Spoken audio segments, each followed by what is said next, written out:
OTB AM. This is OTB Sports Radio. 7:30 on this Friday morning. You're very welcome along to OTB AM. Eoin and Adrian with you right the way through until 10 o'clock this morning.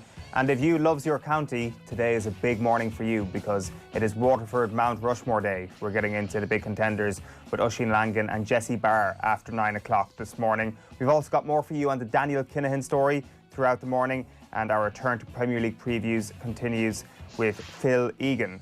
Adrian, Barry, a very good morning to you. Morning all. Have you had any COVID dreams over the last couple of weeks? It is my first question to you. I know I'm putting you on the spot here because I've been having quite a few. Not really. What's going on with you? You've avoided them completely. You've avoided pull up a pew on the chaise lawn and cock up your feet there. Tell us what's going on. Because two of my worlds collided 2 nights ago. I've had to give myself a full day to think about this before bringing this to air, but two of my worlds collided when work and entertainment both came together in a furious head-on collision that resulted in a rather bizarre COVID dream. So life is pretty stressful at the moment, Adrian, as you can imagine. Now TV basically are due to lose Curb Your Enthusiasm at the end of this month. So I'm in an incredibly stressful position trying to get the entire thing watched. Larry David has been such a big part of my life over the last 2-3 weeks, to the point where he actually popped up in a COVID dream 2 nights ago. He popped up as an interviewee for Off the Ball. I got a couple of minutes with Mr. David, sat down with him for 5-10 minutes, brilliant chat. Sat down with him? Sat down with him in person. I actually, I'm very, very bad at remembering details. I think I might have actually been in my grandmother's house, but I can't confirm that detail. I can't go back now and find out, but it certainly felt like a similar structure. Where's your grandmother's house? It's in Kerry, so he'd obviously come to Ireland for the interview or for some other event. But I got the exclusive at Larry David. Affable, as he would probably say himself. He may have been trying to be, but that's certainly how he came across, and I was like, this is fantastic. We stood up, job done, and my microphone was not recording. So I'd lost this interview at Larry David. Now, of course, this is a dream, so I'd never had an interview at Larry David, but my stomach sunk, and I approached him again to ask for, another 5 minutes. Just 5 minutes. I know I took up 10, 12 minutes of your time there, but just 5 minutes, please. You're just chatting around. And he said, no, absolutely not, and turned away from me and went back to his conversation. And I'm still heartbroken, to be quite honest with you. I know, can you believe it? And that's... classic Larry, though. That's classic Larry. I always wondered what was he going to be like in real life, and now I realise, and not too far off the real character. You've done well to avoid them, is all I can say. Larry David has never got... That is classic Larry. I mean, how real to life is that? I mean, he's done the piece... Nice kid asked me to have a chat. I sit down, I have a chat. He's messed it up. Are you a rookie? I presume that was part of the stuff that he said to you. Well, it's played out. But he's never going to give you... Larry's never going back there. I would love to take the red pill right now, go back into the dream and just alter it and just press record on it. If the light is flashing, it's not recording, is the moral of the story. Not so much that Larry David isn't a nice guy. Couple of questions. So, any idea what he was doing in Kerry outside of obviously visiting your grandmother?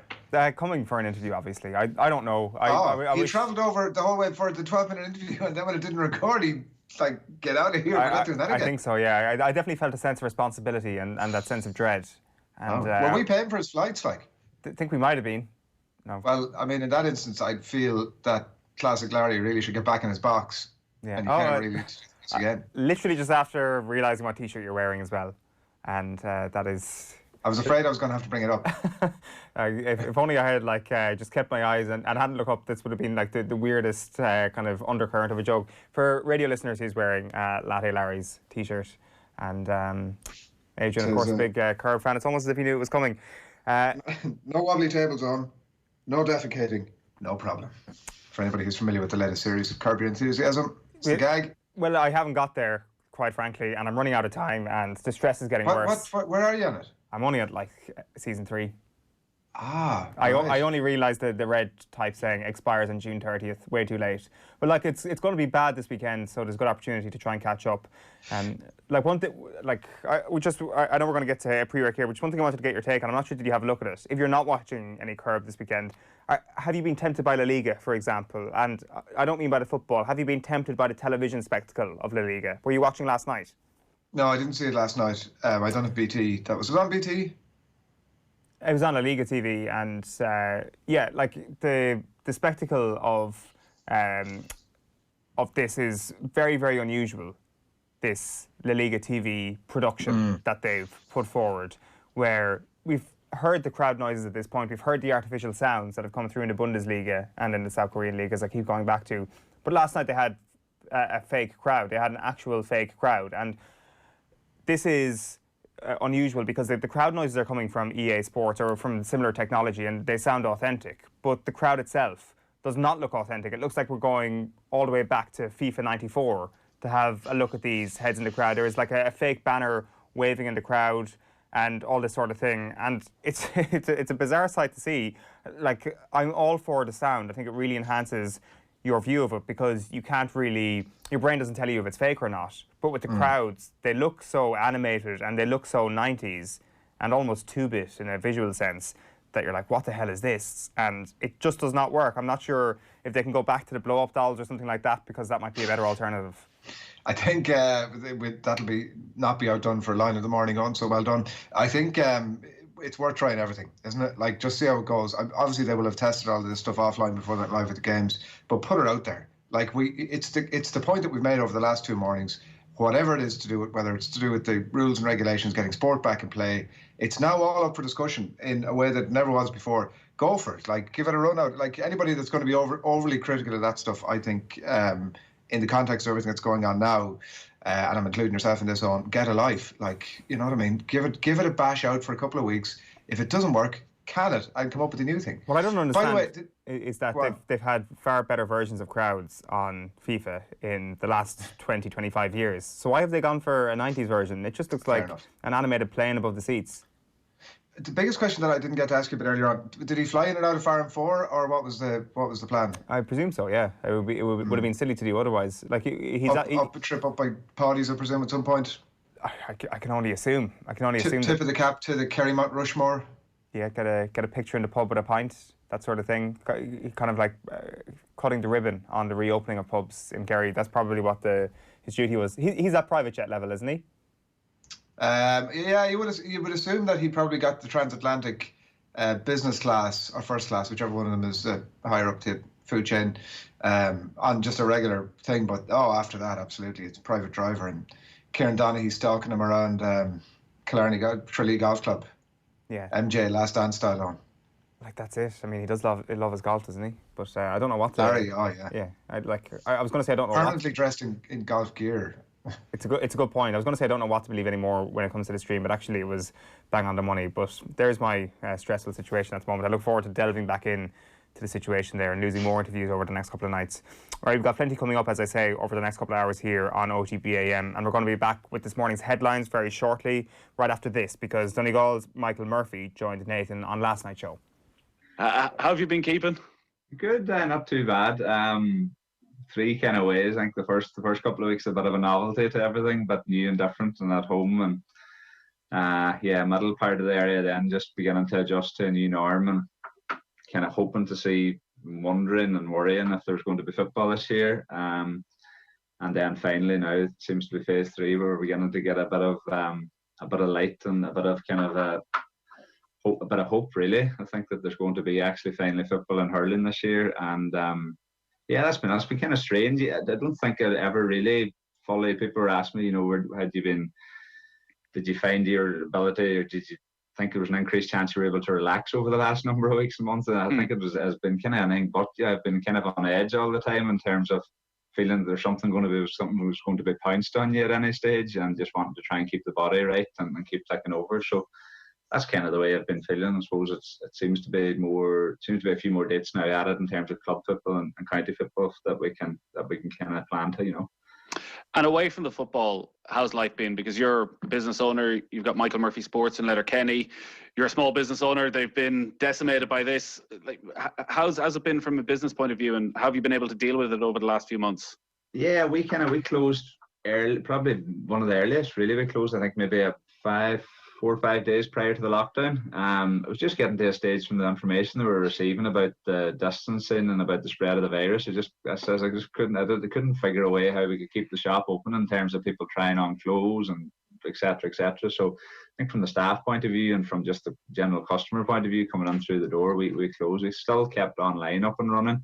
Obviously, it kind of reduced staffing levels and kind of basically with protective measures in place. But I think that the news we got last week, from a business point of view, from a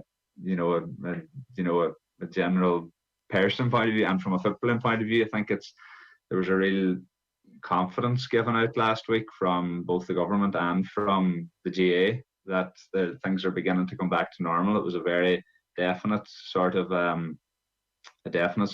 of message came out. So from that point of view, we got the shop back up and running on Monday. Great. And training now, starting to hopefully look forward to a bit of training now again fairly shortly. And were there concerns at any stage? I'm sure it must have crossed your mind when you're worrying and wondering what might happen as to whether you'd be able to get the shop open again? It probably did. Being honest, what we did, we ran a sale fairly quickly on online. We predicted that we were going to be in lockdown for quite a while. So we tried to turn as much of the stock just into cash as quickly as possible at a reduced rate. And that's what we did, just with the hope of having something there so we could go and rebuy stock now in the current situation that we're at, just to reopen, because in general in a small business you're just working from week to week, from month to month in terms of cash flow. So we're very fortunate in that way to have a bit of success with that initial kind of online sale that we did immediately once we closed down. Just gives us, to say, that little bit of breathing space or a bit of resource to kind of put back in now to the business, just to start it back up, I know in Dublin the first few weeks it was surreal. When I'd be in the office on a Thursday evening, when I finished, I might go for a wander around South William Street and Grafton Street, and one of the evenings didn't see another soul, not a shop open, literally not a person walking the streets. And over the last couple of weeks, it's really started to pick up again. It's still strange when you're walking past Grogan's or any of the pubs and none of them open, and in the good weather there was nobody congregating. From what you've seen over the last few days in Letterkenny, that now that we're into the second phase and shops are allowed open again, are people willing to go back out and spend? Are people coming through the door at a similar rate as they would have pre-lockdown? Yeah, it's definitely a mix. There's definitely more cars there. There's certain areas of Letterkenny, like in any town, or as you say, in any city, where you notice crowds. You accept big crowds are going to be there, like in certain car parks or in certain corners of streets. And definitely it was crazy to see them quiet. Letterkenny was no different. However, now I definitely did see a change there come Monday, and I got a feeling from speaking to people over the weekend, since kind of Friday or the end of last week's news, the positive news that we got, that people are ready. They're ready to get back out there. Now that has to be still tapered then with the necessity then to actually continue to keep social distancing and whatnot. But there's definitely more people out around Letterkenny. But at the same time, you can still see, going to meet them, there's still that little bit of standoffish nature of, I know we're back out and about here, but cop on, essentially, too, Yeah, it must be very difficult for shop owners to get that balance of creating a safe space where people feel like they can come in, but also that it's worthwhile, that you can still make money out of this, that in the busy periods you can still get enough people through the doors to make it worthwhile opening those doors. Yeah, that's it. And I suppose, that's what you do fall, and we're a small, we have an online presence and we try to push it as much as we can. However, it is nigh on impossible to match the big independents. So you do rely on we hope that the service we can provide from the customers coming through the door and the experience that they have, or maybe the expertise that you can offer them in terms of footwear and things like that. So that definitely has been a lot more trickier to navigate in terms of just getting enough numbers to come through the door. Because as I say, the moment you do open your doors, the costs just rocket, wages are going to rocket, everything else, electricity, everything rockets. So you need to just, balance that with getting enough people through the door and enough cash into the till. But same time, you have to give it a go. You can't be defeatist and we can't wait. And at the same time, you have to try and bull on as methodically as we possibly can. Bull on sounds like the sort of phrase you'd use on a regular basis in a dressing room. Sometimes. Harsh on with it. I think you probably summed up the different sides to this right at the start when you said there's the personal side, there's the business side, and there's the sporting side. So that's the business side.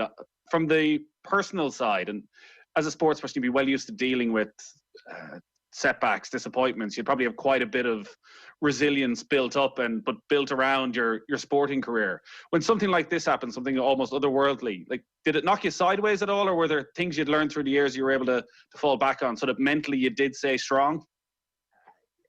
There was definitely moments, like, but I was kind of, as I said to people, like, I was kind of aware of moments where I found myself literally going up the wall. Like, I was aware that it was happening to me, and I was aware that, right, let's knock yourself back straight, let's take a step back, let's relax, let's pick up the phone, speak. And I was aware of them, like, and I didn't let it drift too often, but there definitely had been more moments. Like,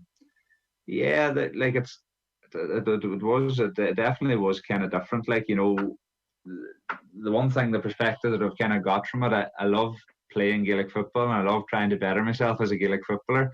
And I always thought that was my numero uno, that was my number one wish, that was my reasoning, or my why, as you call it. But the more I realise, I think it's more the actual being part of a team, and actually the social element, and having the fun and having the crack as a team, and having those sitting in the dressing room and having a soft conversation with the fella next to you, that you took for granted as you were tying your laces. Now you had to go on to a Zoom call to speak to that person that might have taken a half an hour, whereas you're able to have a wee 30-second conversation. So I hope that I'll have a better appreciation for that when we go back, definitely.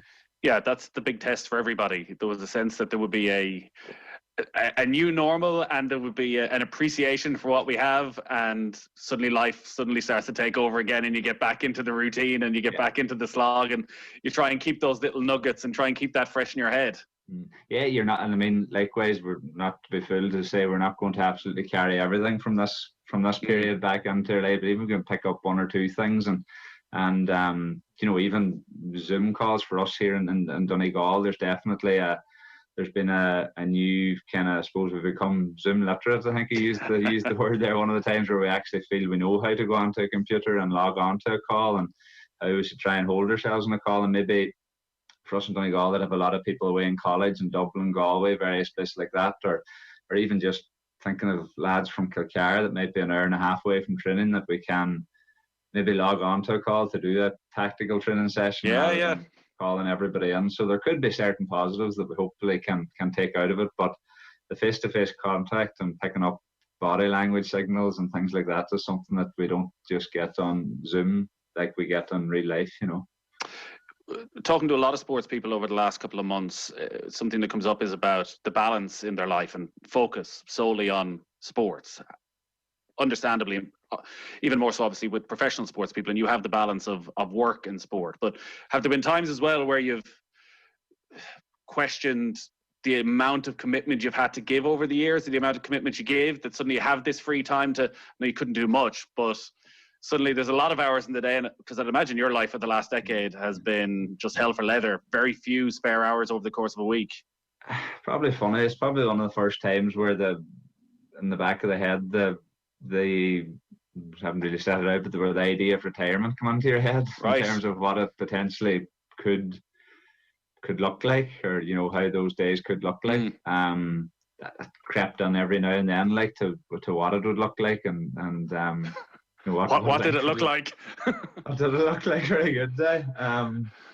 Yeah, still craving to watch some form of sport. I know that's been the big one. Geez, like just to watch any form of sport at all. I think we were speaking about it earlier. I think sport is going to be part of it anyway, one way or another. But yeah, spare time definitely at home here. I live at home with mum and dad, and there's only really the three of us here. And I would say in the last 15 odd years, there's only three of us in the house, but we hadn't spent basically 2 hours a day together any day of the week.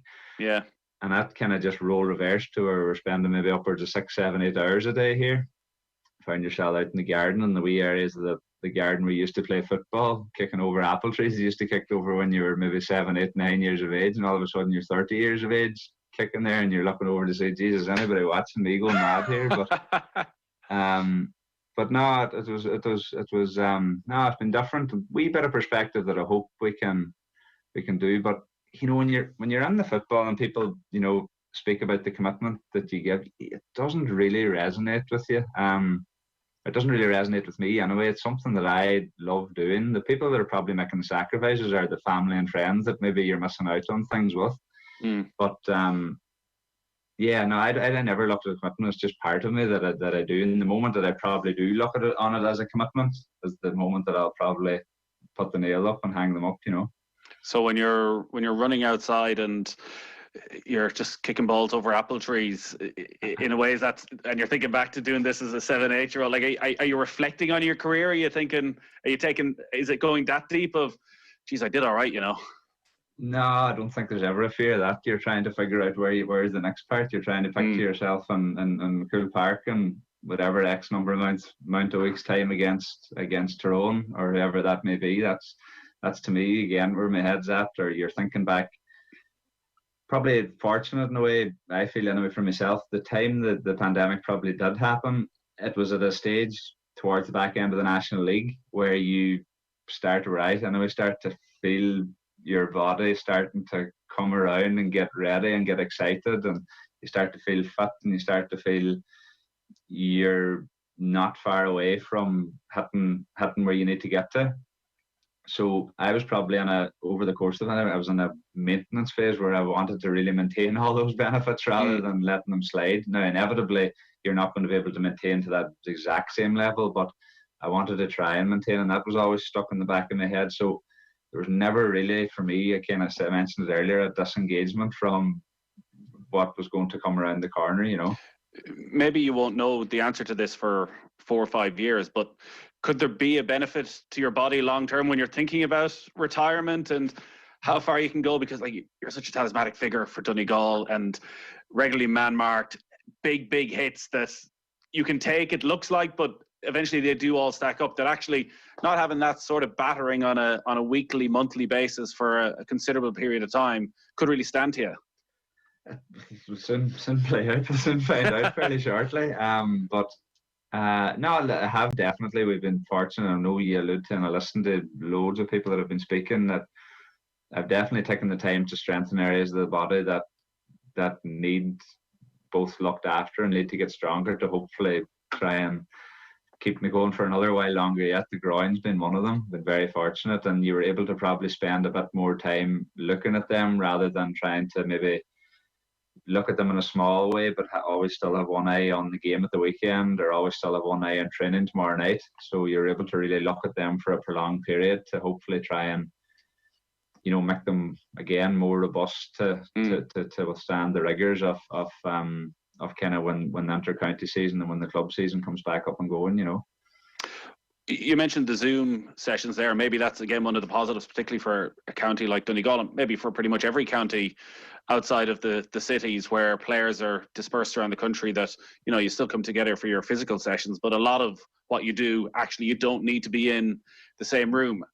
How often have you been getting together on Zoom? How often are you in touch with the county squad?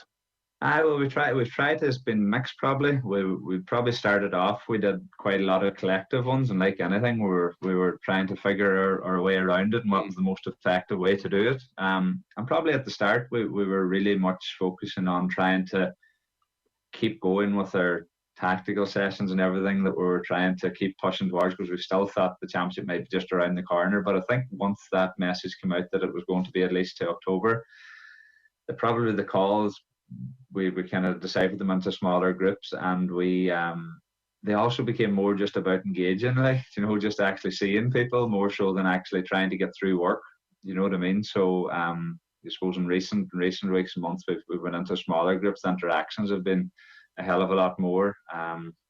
People maybe that don't normally speak up, and they bring some unbelievable ideas to the table around areas of tactics and things like that. So fairly positive, and so far the way it has worked out, if you know what I mean. We've done some fun things, group things, laugh things, presentations, and go on. Yeah, different things, small fitness classes, things like aerobic classes, whatnot, that you laugh at. So there's been definitely a good mixture to it, you know. I was wondering this with football and with the Premier League returning, that so many of these brilliant managers like Klopp and Guardiola have rarely had spells like this in their career where they have time to think, where they actually have 2 or 3 months to rethink it all over again, and whether there will be some sort of big tactical shifts as they do return.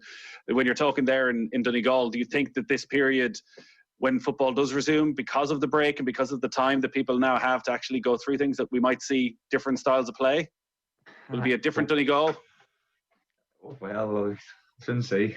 They're hopefully, like, I'm a big believer, like, and that's always been one of my arguments around the whole. Personally, one of the arguments around the whole, changing rules. Like, I think we need to come up with more ideas as players and as managements to try and work within the boundaries and come up with new tactics and ways of doing things that kind of push the boundaries, and, as you say, maybe change the game rather than actually changing the rules, So, it'll give teams more time to think, but, as well as thinking and formulating strategies and new plans, a big part of that is actually implementing them and practicing them at training. And I suppose this period hasn't allowed us maybe to do that, outside of maybe using our imagination out the back of the apple trees. We do now have some sort of a plan in place for the return of Gaelic football, both at club and inter-county, and it may well change even again over the coming weeks, and it may return sooner than we expect, but collective sessions to return quite soon, full contact sessions before the end of July, a very short build-up as it stands before club championship, a couple of months of that, and then inter-county training back middle of September, and championship hopefully come the middle of October. What are your thoughts on what's to come over the weeks and months ahead? There's a lot of debate already of club and county, and what initially looked like maybe an 11-week club spell is being eaten into by the county team. Like, you're in a difficult position, understandably, but is this a time where we should actually just give the club that breathing space? Yeah, I think, first of all, I think the number one thing we want back is all followers, players, supporters, management, everybody. We want football back, hurling back, everything. We want games back. And I suppose that's the number one thing. So what is games equal? Games equals club and county football. The 2 dates that we probably have in mind is we have that late July date and we have the October date. So we look at what is needed between those. I look at our own scenario, say in Donegal, for example, where we run a club championship that's the senior club championship, where there's 4 groups of 4. So you play 3 games. Winners of that going to a quarter final, semi-final, final. So there's 6 weekends possibly in that. So I feel that there's definitely, we're fortunate in a way where I think we can run our 6 club championship games where county players are in without having to look over your shoulder at training with your county, that you can just fully commit Tuesday, Thursdays, weekend games for that whole 8-week period. But then at the same time, if we're running an inter-county championship in October, we need, like, there's no other way. I've played it now, so you need at least a 3-week, 4-week period in the lead into that. And my fear is if you stretch out the club championship and eat into that 3 and 4 week lead-in period, that county teams are going to dip in and out the whole way through the club period, if you know what I mean. So I think there needs to be compromises on both ends. The county championship, the Central County Championship need to compromise and potentially look at a straight knockout in order to finish it in the calendar year in 2020. And then the club championship need to compromise in a way to run it in an 8-week period too. And as a result, what you'll probably get is 2 blocks. But at least with the 2 blocks, at least it's fairly straightforward, and the understanding that, everybody commits to that team for that period, and then everybody commits to that team for that period, rather than this grey area and it may set a precedence for the future, because there's no point denying the elephant in the room in terms of the crossover between club and county. It's there week in, week out throughout the season, and it could set a precedent for the future, Yeah, and there is no better time, as we talk about the world changing coming out of this. Why not take advantage of that? Though the problem with sport is someone will always look for an edge. You would love, and it's probably a pipe dream for the GEA, to be able to sit down and talk to all the inter-county managers and say, actually, we have this proposal, 14th of September, all county championships will be finished. You will have your players as much as you want for that month. We will give you that as long as you agree not to be putting on sessions on a Tuesday night for the 2 months previous. That there's a huge opportunity, and it'd be so beneficial to everybody, because the one thing coming out of this is we all want the elite inter-county game, but people, men, women, kids, they just need to get out playing again. They just need to get out of the house. They just need that buzz of a little bit of competitive action. 100%. That's the biggest majority of our association. I totally and utterly get that, but I feel as a player that's playing with both, in order to make them fully work, the further that we push and eat into that, what was proposed at the moment, the 11 weeks, then the more likelihood is the inter-county manager and everyone's going to say, well, hold on a minute, I have a knockout game, and potentially at the moment the county final is going to be on 10 days before our first round knockout game. I mean, if that's the case, they're going to want, do you know what I mean? If there is a knockout game on the 17th of October, for example, then, you know, you're going to need to really subtract 4 weeks from that to allow that team to prepare. And I think if you do subtract 4 weeks from that, I would like to think, anyway, the responsibility will be on all sides to allow players to play away at the club for that 6 to 7, 8 weeks, you know. And I think it'd be great, like countrywide club game for 8 weeks max, like exposure wise for everything. It would just be powerful, you know. What's your thoughts on playing games behind closed doors? Again, I go back to the ladder, and what's the top of the ladder? We want to get games back and playing. If I had a preference, of course, part of a crowd. Like I grew up going to games as a young fella, 6, 7, 8 years of age, going to Donegal games, going to Glensfolly games, and it was all the usual stereotypical way. You drive to Clonus, you hop out of the back, you get the boot open, you have your tea and sandwiches, you walk into the game, you chat about the game, you get your programme, you fly your flag, you cry when there's a goal scored against you, and you cheer when there's a goal scored for you. That's part of the whole experience that I miss, but it's probably inevitable that can't be done currently at the moment. So do we just go a year without football in order to hopefully get crowds back, or do we get football without crowds? It's not ideal, but again, it's the compromise I think we have to play to try and get something back on our radar again. How many less scraps per game will there be between Donegal and Tyrone if there's no crowd there to egg you on? Yeah, I don't know. Be interesting there. Yeah, listen, it's going to be interesting without crowds, or how it's going to work. I'm just entirely not sure. Could be some people lurking about the outside of the stadium somewhere. Yeah. Who knows at this stage. It's been brilliant talking to you, and it's great to hear that you're in good form as well. Where's the fitness at the moment? Are you naturally fit? Does it come quite easy, or are you really having to I know you're probably a little dip from where you were 3 months ago, but are the next few weeks going to be tough?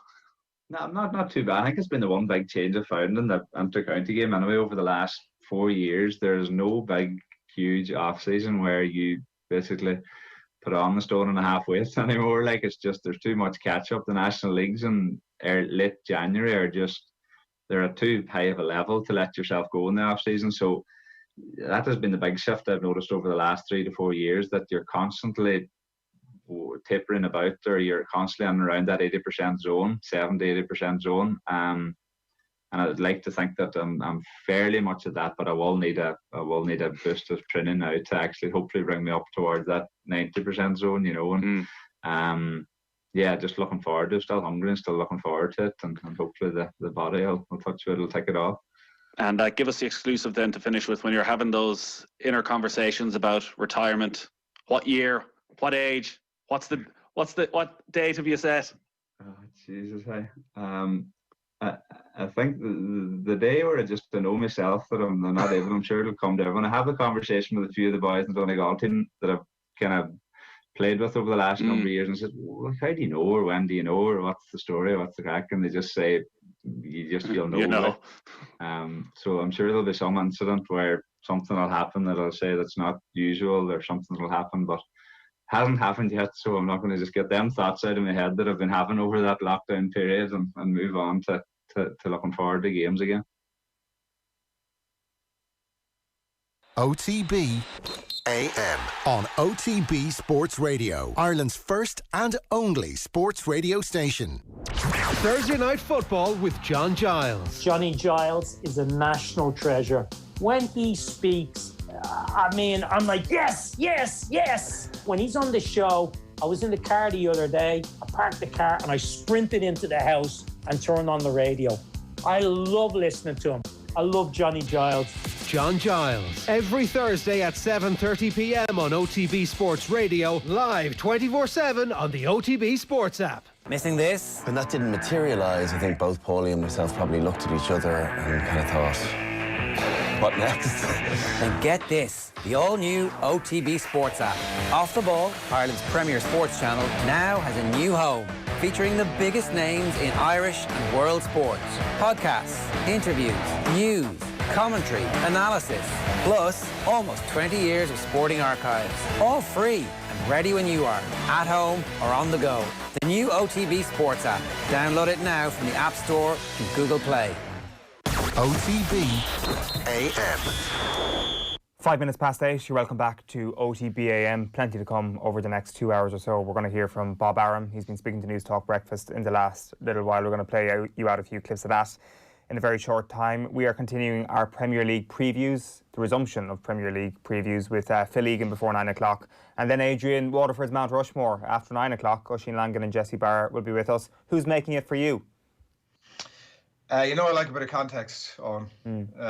We've had this before. But to be fair, the wastelands that were, Sligo particularly. I mean, we should do at the end of all this some sort of a power ranking, shouldn't we? That would be a good idea. Power ranking of the Mount Rushmores. I'm fairly sure Sligo will be low. I don't mean to be bagging on them, but it was a poor enough showing. Waterford, on the other hand, has an embarrassment of riches in a lot of regards. But some good context, obviously, in terms of the type of people that you get from a county like Waterford. Obviously, given its proximity to the UK, it's had people that have been far-flung across the globe in terms of their notoriety. If you look at the world of entertainment, we've had the likes of Keith Barry, like he's, obviously comes from a good lineage. And also, he's been associated with the likes of Beyonce on. So no more than yourself and Larry David, it's there's somebody of renown. So it's a county of significance. Valdunican, another one that I'm sure you would have been a student of in the day. Of course I would have. Yes. Explain to us the relevance to Waterford here. Valdunican.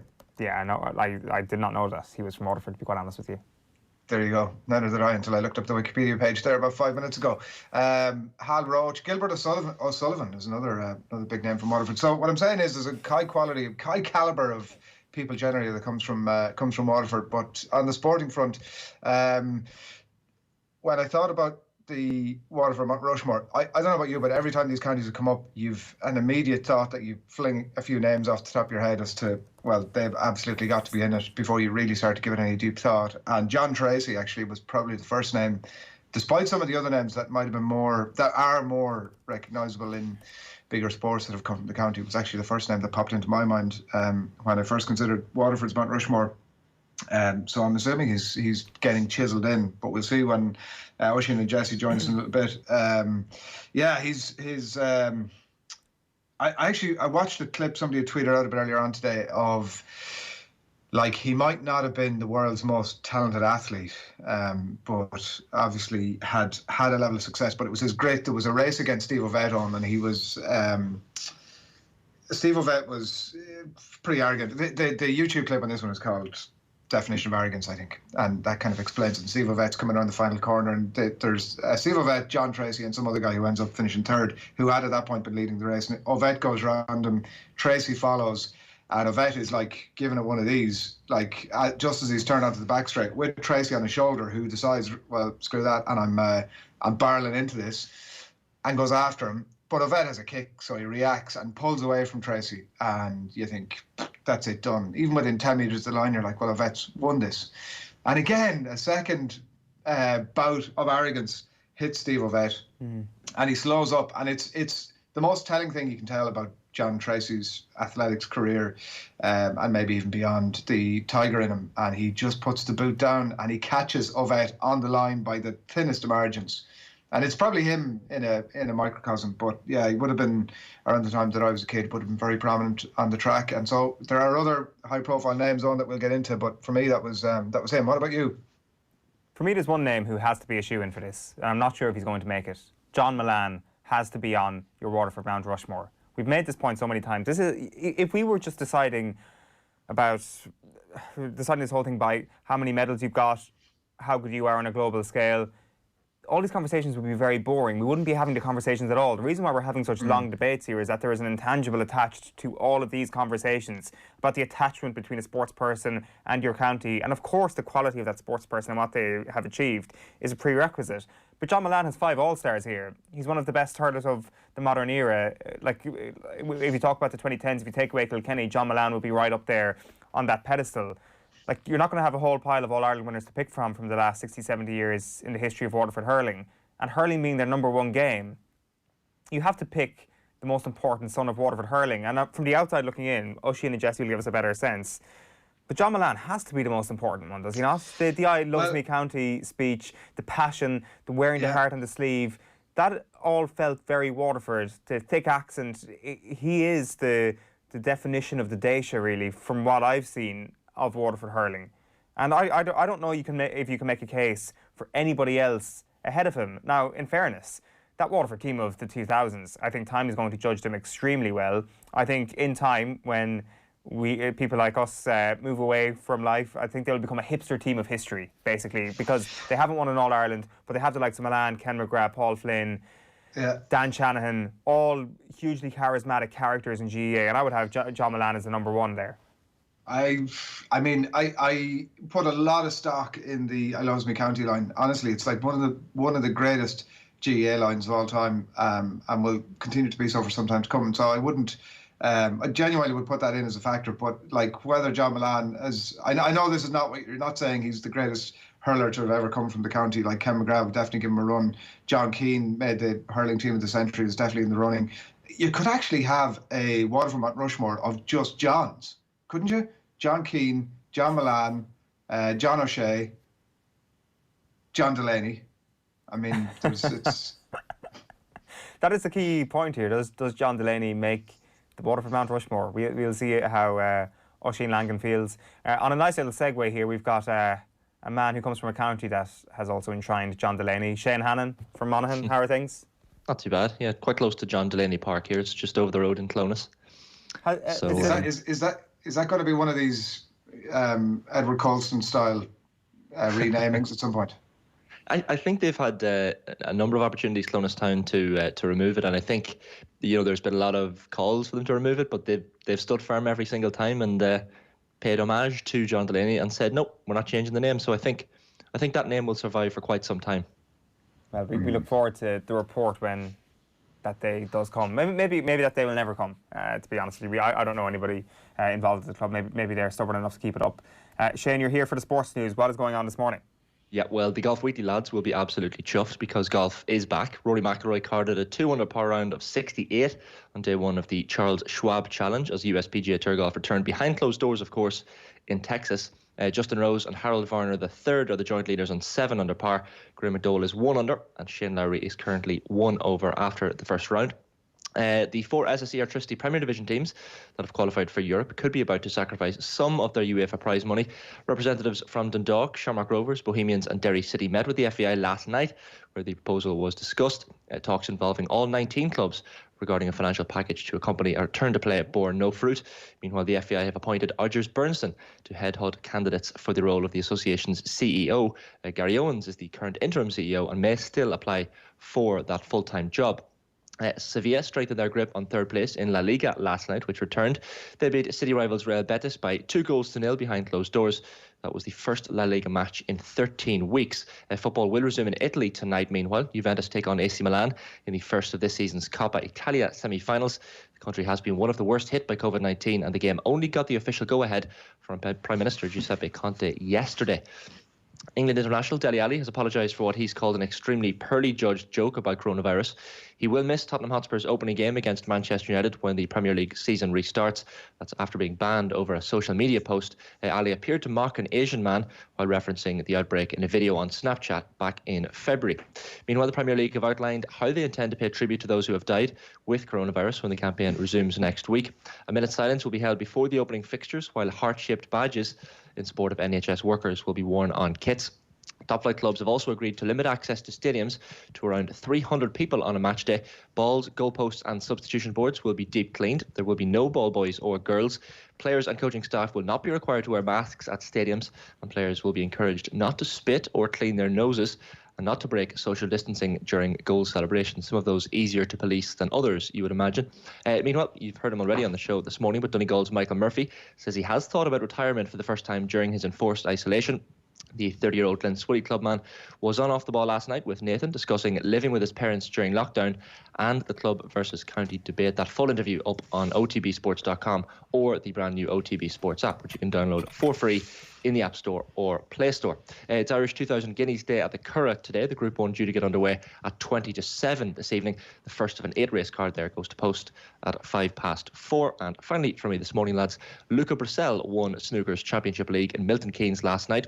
In thrilling style as well. He finished with a century break to draw 2-2 in his final match with Ben Wollaston to secure the title. Thanks, Shane. Let's tell you what's coming up on OTB AM this morning at 8:15 on a Friday. We have got the sports pages coming your way in just a moment. And as I mentioned, we're going to hear the audio from Bob Arum, who's been speaking on News Talk Breakfast in the last hour or so at around 8:20. Our Mt Rushmore is getting underway at the earlier time of 8:30 this morning. We've got Jessie, Barr joining Oisin Langan, who is our OTB selector this morning, to pick his 4 names. Premier League restart with Phil Egan coming your way at 9:15. And then Armando Bo, the creator of El Presidente, the new Amazon show about the FIFA corruption scandal in 2015, will join us at 10:15. Time for the sports pages. OTB AM. Here's the homepage of otbsports.com. I had to bite my tongue. Matt Doherty, an Ireland career and respect for Coleman. He joined Nathan on last night's football show. Well worth digging out that interview. Same case goes for Michael Murphy's interview with Nathan last night. It's the first time I've thought of retirement, is the big line from that. We're going to get into the Daniel Kinahan situation in just a moment, with Department of Foreign Affairs contact UAE over Kinahan role in Fury Joshua fight. And Ross Talton organisers hopeful despite postponement extension. So that is otbsports.com for you this morning. Yeah, basically NathanMurphy.com, which is just the way he likes it on.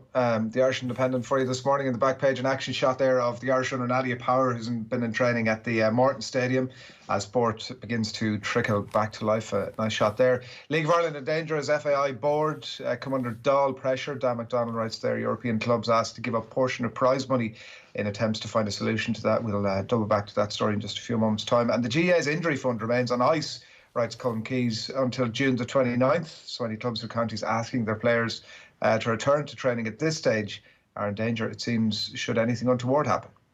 The Irish Examiner this morning leads with that League of Ireland story. The top 4 clubs have been asked to contribute European cash to League Fund. So this is Dundalk, Shamrock Rovers, Bows and Derry, all being requested to donate 100k to the kitty to help keep the League of Ireland afloat, basically. Ali claims he was betrayed by sale of COVID-19 Snapchat video, meanwhile, and zero tolerance, GAA clubs being educated on dealing with racism. You've also got more there from Michael Murphy speaking yesterday, Paul Flynn saying, I played an All-Ireland semi-final with a broken thumb. Will that strengthen his case for Oisin Langan later? Time will tell. And Rose sets early pace with stunning 63 with a disappointed-looking Rory McIlroy after he missed a putt during the first round of the Charles Schwab Challenge at Colonial yesterday.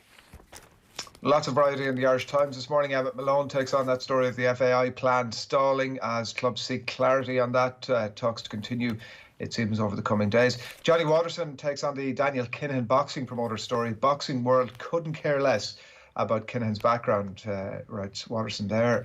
Will the US Open go ahead? Asks Kevin Mitchell. In the tennis concerns there, the big name players and some key stakeholders as well are all a touch concerned about travelling to New York towards the end of August, and that may see that tournament go south. And reports as well that Michael Schumacher was to undergo stem cell surgery in the next few days are inaccurate, writes Giles Richards here. Seems it is as if it is the plan, but not during the pandemic. He's still recovering, of course, after that skiing accident all the way back in 2013.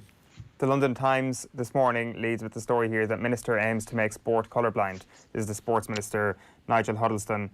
He has a plan to deal with shocking lack of black leaders. He says rugby pay row at crisis point. Meanwhile, this is the rip between Premiership Rugby and Rugby Players Association over plans to impose a quarter of a pay cut.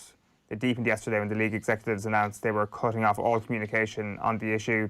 Les Ferdinand says, we've been talking for 20 years, let's tackle the problem of racism.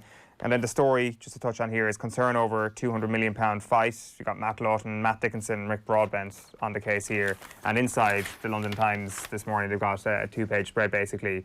Criminal parasite at centre of £200 million fight. So You've got the three big figures there in the animation in the middle of your screen. You've got Anthony Joshua, you've got Tyson Fury, and you've got Daniel Kinahan. Inset then you've got Kinahan being led away by police in Spain a while ago. So the UK Times very much on top of this at this point. The Irish Daily Mail this morning, a shot of Rory at the Charles Schwab Challenge, which I watched a bit of last night, and interesting to hear a lot of the players. Didn't make a huge amount of difference that there was no fans, actually. It was a big takeaway from Colonial yesterday evening, including a lot of swearing from the players on. Justin Thomas with the F-bomb at some point when one of his shots went a bit awry, which you wouldn't have heard if there was a lot of fans there. So I'm all for it. Keep the fans out is the message this morning. Michael Murphy, COVID concern has to be respected, says that he won't object to any player who decides that they don't want to play once the green light is given, obviously, for a return there. And John Fallon on vague restart plan leaves League of Ireland clubs languishing. The thing about the golf yesterday was that there was a situation that you might get at a club GAA match where Justin Thomas sunk a putt and there was somebody in the car park beside beeping to congratulate Justin Thomas on it, which is my favourite way of celebration. The Irish Daily Star, we may as well lead with the front page here. Send back Kingpin to face trial. Government's bid to have Kinahan extradited revealed. Major broadcasters here and in Britain to shun fights. Back page of the Irish Daily Star. Betrayal. Frustration for Ali after he receives a one-game ban. Rory's back in the swing. LOI plan lacked in specifics, writes Paul Lennon. This is the FAI board who've rejected a proposed financial package for the League of Ireland due to a lack of specific details. Two tribes go to war. That's Kieran Cunningham writing about club versus county on the GEA front. And Friday Night Lights, all your top tips for the Curragh Guineas meeting. Racing very much back in Ireland now at this point. Be interesting to see if they do shun the fights. With Johnny Nelson on YouTube channel yesterday saying what a standout guy Daniel Kinahan was. So it'll be interesting to see. He's obviously works for Sky and their boxing punditry team. So we shall see. The Irish Sun for you this morning has the Daniel Kinahan tie into the Fury Joshua fight on the front page today. And over on the back page is costly ban and van is the back page splash here. And that is an FA panel decreeing that Dele Alli is not a racist. Is what they say, but he does pick up a one-game ban for a social media post, which Sheahan went into a bit of detail on earlier. They've decreed that as discriminatory. And Virgil van Dijk is getting £220 a week to stay at Liverpool and become the highest paid player in the club's history. You take that. Like Virgil van Dijk being the greatest player in the history of Liverpool, of course, as Nathan Murphy put his neck on the block during the week. Back page of the Mirror is I was betrayed. It is Dele Alli and his comments that one of his close mates in Snapchat screwed him over by selling that video to a newspaper, and that is why he's going to be serving a ban. Black Lives Matter to replace names on all Prem shirts, and Inter plot raid for Ace Hector. Inter Milan, they are planning a summer swoop for Hector Bellerin. On the Telegraph this morning, a couple of important bits of reporting from Ben Rumsby. We brought you the story yesterday. He follows up on it today. About 3% of board positions across UK sport being occupied by black board members. News today that the government are to order a review after that research. And also Irish Premier leads anger over Fury's Fixer and Joshua fights. And story, of course, in one of the most circulated papers in the UK now, with the firm focus solely on Daniel Kinahan's involvement. The Guardian this morning leads with a story here about Black Lives Matter. Show of support. Premier League players to wear Black Lives Matter on shirts. RFU, meanwhile, has no plans to bring in Rooney Rule for recruitment, which is an interesting one. You've got Ellis Genge coming out saying the issue in rugby has been a white man's game for a number of years, but no plans to bring in a Rooney Rule at the top level. New goal, Chris Jansen is supporting charity projects in Africa, and it's just not okay. Anderson calls for more BAME representation in cricket. The Racing Post finally from me this morning. On the back page is a preview of Juve against Milan in Serie A, and then on the front page a story of actual racing, obviously, which is back on the front page there, including Siskin at the Curragh. Final one for me is the Herald's League of Ireland season in serious peril. FAI running out of time to come up with club financial package. And then the OTB Sports app. Lastly, brand new app here. Of course, if you haven't got it, then have a look at this. You can get all the latest news, all the latest podcasts. It's available now on the App Store or on the Google Play Store. The slick brand new there is our live video player, if you happen to be joining us on audio this morning. So there's the OTB Sports app available now on the App Store and in the Google Play Store. Right, so we're moving on to a couple of the stories from the papers this morning. Will we start briefly with the Daniel Kinahan stuff? Adrian, just a quick mention of these because we're going to get into this in a bit more depth in a moment. But you've noticed certainly greater coverage of this in the UK over the last 24 hours. Yeah, that mentioned Ben Rumsby in the Telegraph particularly. It had started to trickle through, and I've noticed some UK journalists on Twitter as well really getting behind it. I know some of them were engaging with Gary Lineker during the week as well. So whether that is a spike in the coverage and a spike in the interest, I suppose, really is what is required at the minute. That disappears over the next while remains to be seen. We had mentioned during the week that it hadn't appeared at all in the Guardian's reporting, and the various euphemistic language that was used around it, both I suppose from a UK print report point of view, and also for anybody who paid attention to the comments of Liga Varadkar and the Dáil yesterday, that as reported by Ben Rumsby in the Telegraph today, as I mentioned just there, Irish Premier leads anger over furious fixer in Joshua fights. I having heard the comments yesterday, anger would not have been a word that I would have associated with Liga Varadkar there. It was, again, euphemistic language in response to a question from Alan Kelly and the Dáil, and several other TDs obviously have broached this topic. We are obviously in an unusual position politically in this country, and so whether the appetite is there from the current bunch to do anything about it, given that some of them, including the Minister for Sport, in so much as he is in any way interested in sport, is outgoing. Whether that will be taken on or not remains to be seen. Yeah. But certainly that reporting, again, like I mentioned just there, like it's an unavoidable headline on the front page of the sports section, one of the most circulated newspapers in the UK, that is giving chapter and verse on the character of Daniel Kinahan. It's mad. This is like a proper battle now. It's not. There's no vagaries about where the boxing world lies in this. We're going to hear from Bob Arum in a moment, and it's pretty. It's not sort of dodging questions, or it's not sort of avoiding the Daniel Kinahan question. It's pretty clear where his support lies, and that he's pretty happy doing business with him and all that sort of thing. So at least it's very clear where the trenches have been dug at this point, and if anything does change, you're going to have to move boxing authorities from a fairly stubborn position at this point. If I just will say on that, if anybody wants to know what the boxing world thinks about the involvement of Daniel Kinahan in this fight in a regime like Saudi Arabia, just watch Billy Joe Saunders. Just lash his name into Twitter, and you'll see the clip from yesterday. They don't give a toss. He doesn't give a toss. Like Bob Arum will say much of the same. It's I haven't seen any of it, so nothing to see here. Yeah, the news cycle of this is going to be big boxing name says they don't care about Daniel, or they realise that Daniel Kinahan is a great businessman and that they don't really care about other stuff to do with him, and it'll just be a repetition of those sort of stories till the point where the fight eventually happens, and people will still watch the fight in Britain. It's just going to be very interesting if there is actual political movement that affects the television broadcasters in all of this. That could be the one area where you could potentially hurt them. But in terms of the actual organising of this fight in Saudi Arabia with the people involved, I can't see anything changing on that front.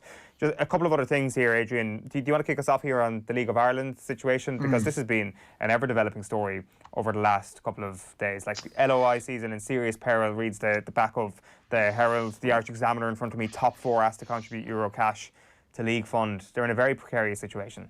I think this story is almost, I mean, I don't know if underreported is quite accurate, but hasn't been given the coverage that it deserves over the last number of months, because I have yet to see a coherent plan that's been put on the table for the League of Ireland, either pre-coronavirus pandemic or post, indeed.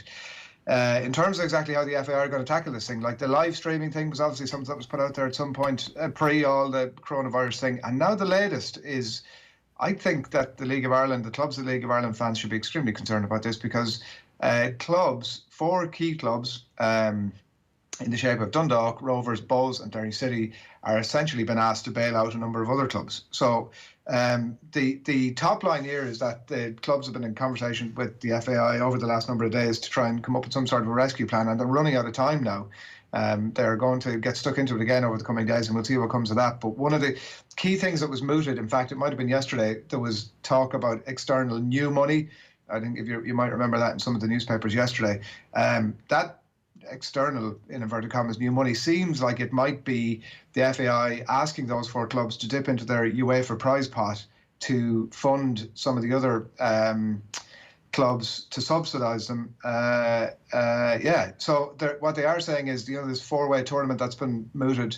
So if the clubs don't decide that they don't want to dip into their UEFA prize money, that what the FAI might do is just strip back some of the money that they were putting towards that 4-way sort of mini tournament, which is effectively kind of the same thing. Either way, it's asking those clubs to subsidise others, and it is desperate times. I mean, yeah, I as a solution here, it seems quite remarkable to me. Where are the revenue streams that Niall Quinn was keeping close to his chest 3-4 weeks ago? Remember, he said that they're looking into the possibility of streaming, and that could be potentially one area where they're looking to get added revenue. Then, that was never going to work for me on like that. Just on that specifically, like the League of Ireland attendances, like the hardcore League of Ireland fan numbers are so small. The idea of streaming, that people are going to pay for the streaming of games, it just never stood up for me. So that was the one that he did reveal, and then he said that there were a couple of other potential avenues of revenue that he could not reveal because he didn't want to put those situations in jeopardy. What were those situations? How far down the track did Niall Quinn get to making these deals? Like, I sure hope that Niall Quinn wasn't keeping close to his chest the fact that he wanted the top 4 clubs in the League of Ireland to stump up their own cash that they've earned via qualifying for European competition. I sure hope that was not the plan of the FAI here, because this is a last-ditch attempt to try and get some sort of cash swilling through the league again, because it seems like final destination stuff here. It feels like an act of desperation.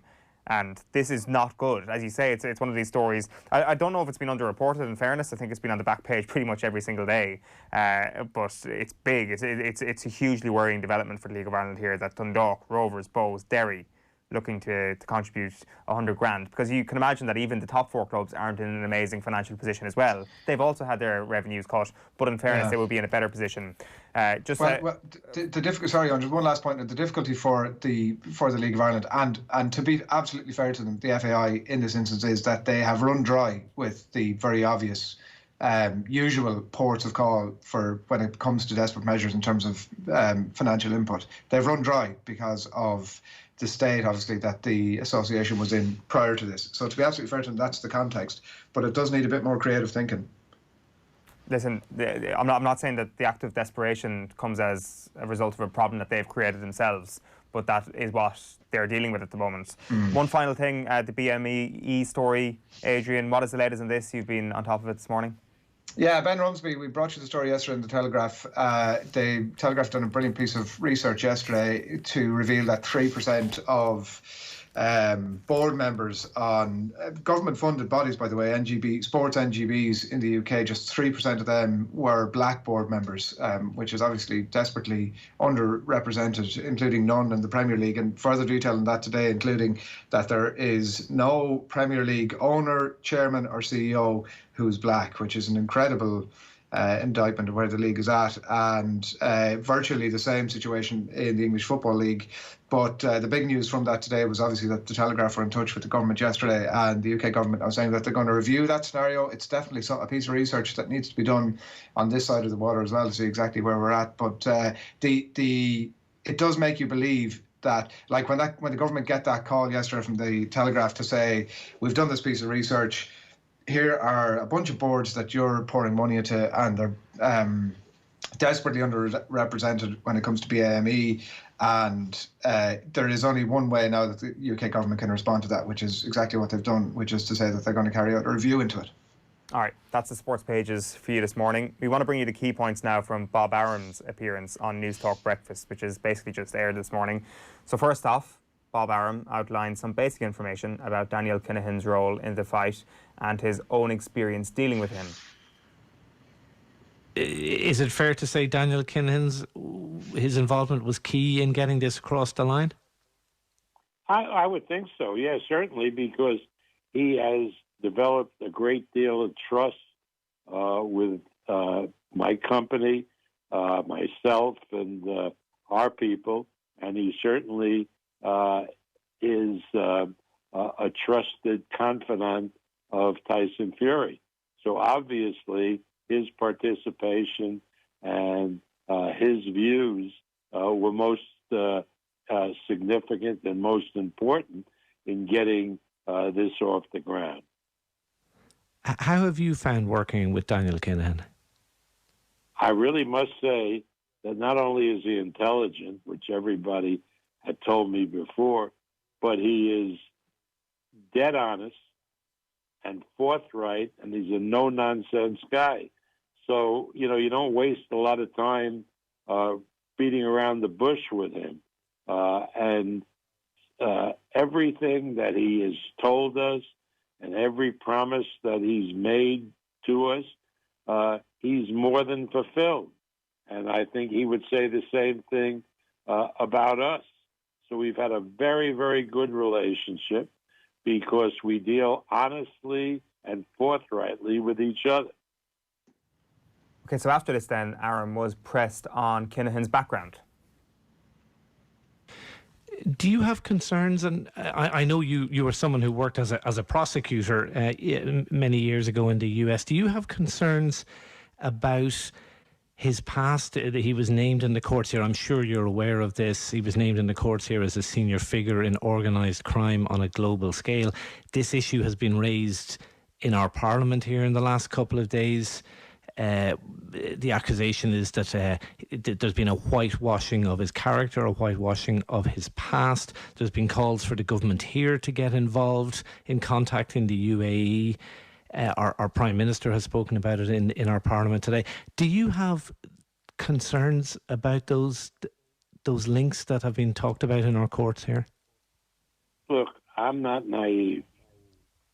What did or didn't happen prior to his involvement in boxing is not of a major concern to me. First of all, there are allegations, and secondly, they don't really speak to how he has acted when he has been involved in boxing, which is forthright, honest, reliable, etc.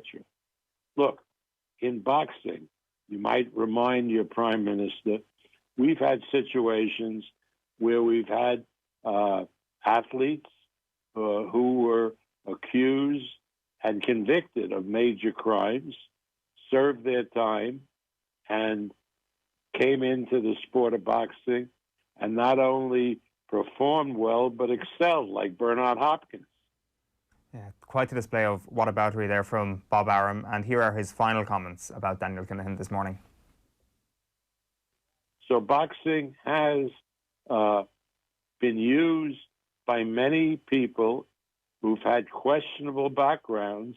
They come into boxing, if they conduct themselves well, yes, they then achieve a new type of attitude that people have to them because they're nothing but forthright and honest. So this is not unusual in boxing, where somebody comes in, has some questionable background in the past, and then goes into boxing, and then he's judged for how he acts in the sport, whether as a performer or a businessman. This is not unusual for the sport of boxing. Look, I accept that, Bob, and that is a very fair point about boxing, and people are entitled to a second chance having served their time. I suppose the counterpoint would be that quite recently Daniel Kinahan was named by the courts as a senior figure in organised crime on a global scale, that we're not talking about the past. Well, that has nothing, but again, those are allegations, and I don't know anything about that. And, his dealings with us have been solely about Tyson Fury and the sport of boxing.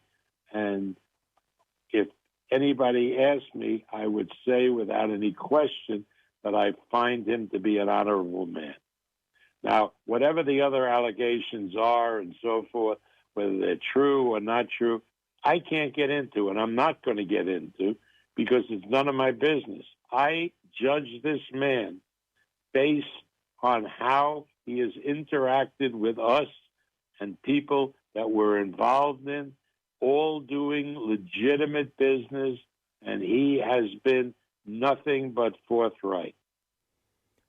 So there's Bob Arum speaking on News Talk Breakfast this morning. Adrian, the translation there, I judge this man based on what he's done in boxing, means I don't care about what he has done before boxing. I don't care about the character of the man we were judging with. And by extension, I don't care about the image that this bestows upon the entire sport of boxing. And it's brazen from Bob Arum. It's not that surprising from Bob Arum. But this is where we're at now. If anybody's got any hope that there is ignorance or naivety within the power brokers of boxing, then all you got to do is listen to that to hear that naivety and ignorance is no longer an excuse, because they know exactly what the situation is and they simply do not care. No, and you made the point, we're going to hear this ad nauseum over the coming months and beyond until this fight absolutely inevitably happens, and it'll just be a fact of life. Like, the one thing that, you know, people will say, well, Bob Arum obviously, and this is now the second time that he's obviously endorsing his association with Daniel Kinahan around this. You know, Bob Arum doesn't have to he doesn't have to answer the phone. He doesn't have to agree to do an interview. If there is some sort of a quiet unwillingness on his part to be involved in any of this, you know, I would like to feather my nest, but I don't necessarily want to endorse the people involved in this fight. Then there's a way to do that. Whereas actually he gets a call from News Talk about doing an interview which is centred around the involvement of Daniel Kinahan, and he's gleefully picking up the phone to get involved. So make up your own mind on that. I like the way as well that he says being a good businessman is the mark of a good character, and that is a thumbs up for me in terms of defending his decision. Good businessman, and that's all we're judging it on. Just on top of the story, it was a very busy day yesterday politically on the story, and before the Dáil sat, we caught up with Fine Gael TD Neale Richmond. He's been an outspoken critic of Daniel Kinahan's involvement in the Fury-Joshua mega fight. So here is Neale Richmond. Okay, so we are turning our attention back to the story surrounding the biggest fight in the history of British boxing. Daniel Kinahan and his involvement has been well documented at this point, and Dublin Rathdown TD Neale Richmond has made his stance on this very clear over the past couple of days. Neale, you're very welcome to the show first off. Thanks for having me on. Neale, what is your stance? Well, I think it was absolutely galling when I watched the video of Tyson Fury announcing what is a massive fight, and I'm a huge boxing fan. I really want to see Tyson Fury take on Anthony Joshua, but to hear him cite Daniel Kinahan 3 times as being the man who brought this together, as being this brilliant boxing promoter, completely overlooking and whitewashing who Daniel Kinahan really is and who we in Ireland know him to be, and the fact that the international boxing community and the global media have completely ignored this, really stuck with me. And I said I had to make my views clear, not just here domestically, but to people in the UK and further afield as well. How much thought did you give that before you press send on that release? I gave it a fair bit of thought, to be honest, but there's been an awful lot of journalists, both sports and crime journalists, who've covered this in great detail in Ireland. People who've taken a bit of a risk in doing it, but they've been very clear. And obviously the fact that it's been before the High Court, that the sworn affidavits there, gave me the real motivation to do it and to press send, as you say. How much of an impact do you think? Obviously, it's not in our jurisdiction, as in the fight. Obviously, it looks as if it's going to be staged in Saudi Arabia. Neither of the fighters are domiciled here. What sort of an impact can it have, or can the Irish government have on all of these proceedings? Well, there's 2 strands. So obviously I've written to the Taoiseach and asked him to intervene, firstly with the government in the UAE, because that's where Daniel Kinahan's basing himself out of in Dubai. We have really good diplomatic ties with the UAE, a lot of Irish people living in both Abu Dhabi and Dubai, a lot of commercial interests. It looks like the fight's going to be in Saudi Arabia. Again, we have good diplomatic ties with Saudi, a huge diaspora, everything else. So I've asked him to engage with their authorities. But on the second strand, it's bringing that attention to the UK media. Obviously, politically, I do a lot of work on Brexit. I spend a lot of time in British media, and they've started to pick it up. I think it was the Daily Telegraph described Daniel Kinahan as having a colourful background. That was really quite an insult to the very many people who've been a victim of the Kinahan cartel. But since then, we have seen other publications and other broadcasters in the UK, and indeed further afield, I've spoken with the New York Times as well, have decided to actually cover this and drill down into the the work that so many Irish journalists have done, both from a sports and a crime point of view as well. How do these moments of diplomacy work, from the Taoiseach to the UAE, or between the Taoiseach and Saudi Arabia? And why does it happen now? Have there been discussions between the two parties at this point up until now? Because he has been a resident in Dubai. Surely it didn't require a big boxing event for the severity of the situation to be realised by the Irish government. Well, it depends on how they're pursuing. And obviously, Daniel Kinahan doesn't actually have any convictions. He isn't facing any charges at this stage, but his activities have been outlined in front of the High Court from a legal point of view. However, the fact that this huge world title fight is being organised out of Dubai by Daniel Kinahan and his associates gives the opportunity to lean on that. Now, I've no guarantee that the Taoiseach will bring it up with those authorities. I've merely requested him to do so. He might say that he's not in a position to. The government might not say that it is able to legally, and that's their prerogative, and I await that response. But personally, from my point of view, as a government TD, as a TD who's been very active in international European affairs, I think we do have that responsibility on a diplomatic level to raise this with the authorities, both in Saudi and the UAE, and say that, well, if you are going to stage this fight, if you are going to give tacit government approval to this venture and the involvement of Daniel Kinahan, you need to be aware of exactly who he is and what he has been doing in Dublin and Ireland over the past decade or so. Do you think there's a possibility that an alarm bell may be raised in a country like the UAE or Saudi Arabia? I would hope so. To be honest, I really would, but we'll have to see how this progresses. I've also taken the stance of writing to some of the major broadcasters who would be the ones most likely to broadcast the fight, to let them know that, well, one of the key instigators in this is Daniel Kinahan, and this is what he's known for in Ireland. It mightn't have come across some of the desks of some of the large UK broadcasters, but they need to know that if they engage that, if they pursue this, if they legitimise his role, they are adding to the whitewashing of his behaviour and background. Yeah, like that is definitely an interesting aspect to it, isn't it? There's been a lot of people, like you rightly said, it's been maybe a bit outraged by it here and has passed comment on it, and also passing comment on the coverage of it internationally. But we probably shouldn't be that surprised, given that there are several sporting events, like when sport actually happens, happening around the globe, with all sorts of characters involved, which we ourselves will pay absolutely no heed to and will happily consume that sport. So it is about sort of that understanding of, I suppose, the characters that are behind this.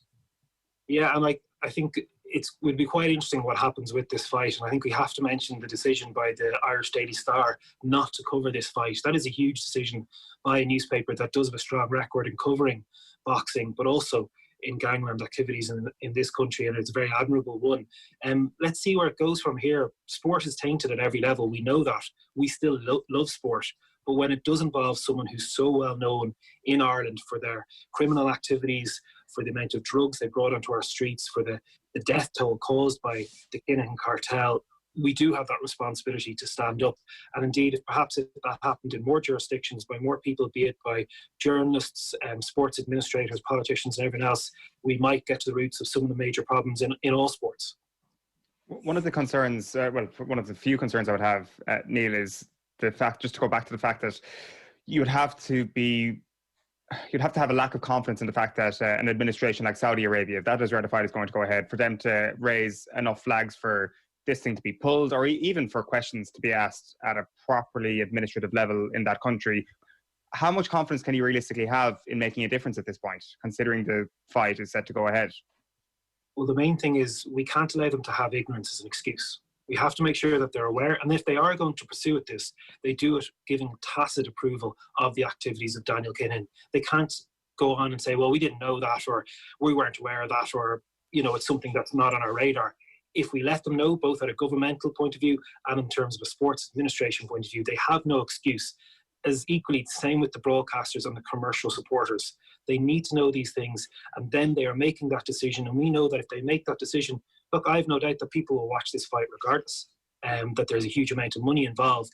It is unfortunately a sad indictment of human nature that it might proceed, but we can't just stand idly by. We have to try our best to raise that attention.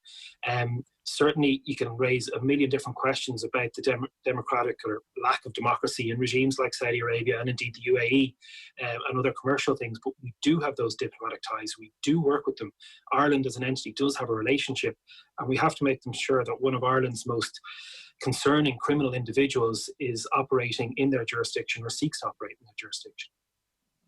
Yeah. Just before we wrap, we shouldn't leave the conversation without asking you. You've obviously got a keen interest in sport. You've stolen the seat of your neighbour in that constituency of the at some point outgoing current Minister for Sport. Is that a portfolio you've got your hand up for? I know I'm only in the Dáil a couple of months. I have notions, but I don't necessarily have delusions at this stage. But actually, Shane Ross is in the Dáil this evening, so I'm going to be raising the issue of this fight with him once again on the floor of the Dáil this evening as well. You haven't had any opportunity to speak with him about it and to get his thoughts on it?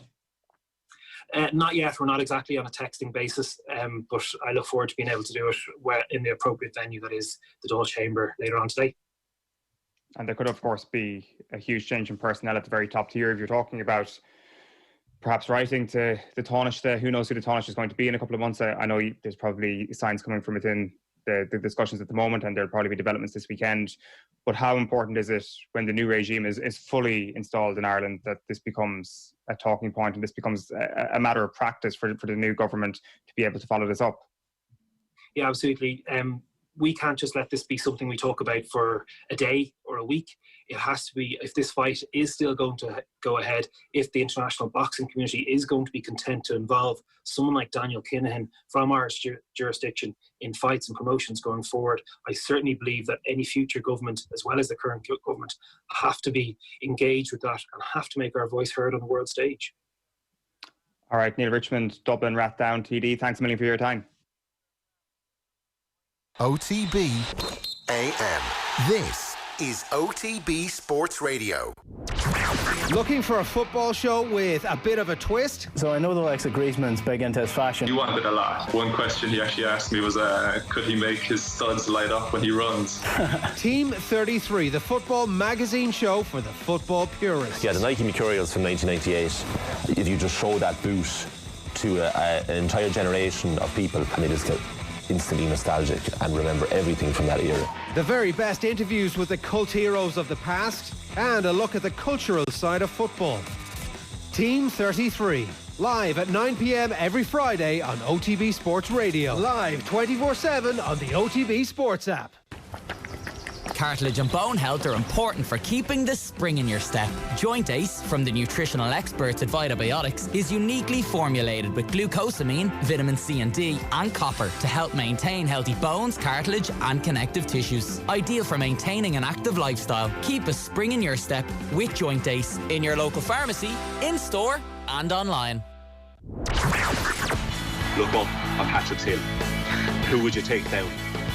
Who would you take down? OTB AM's Mt Rushmore. It is time for Waterford. It is Oisin, Langan and Jessie Barr who are up. Folks, you're very welcome. Good morning.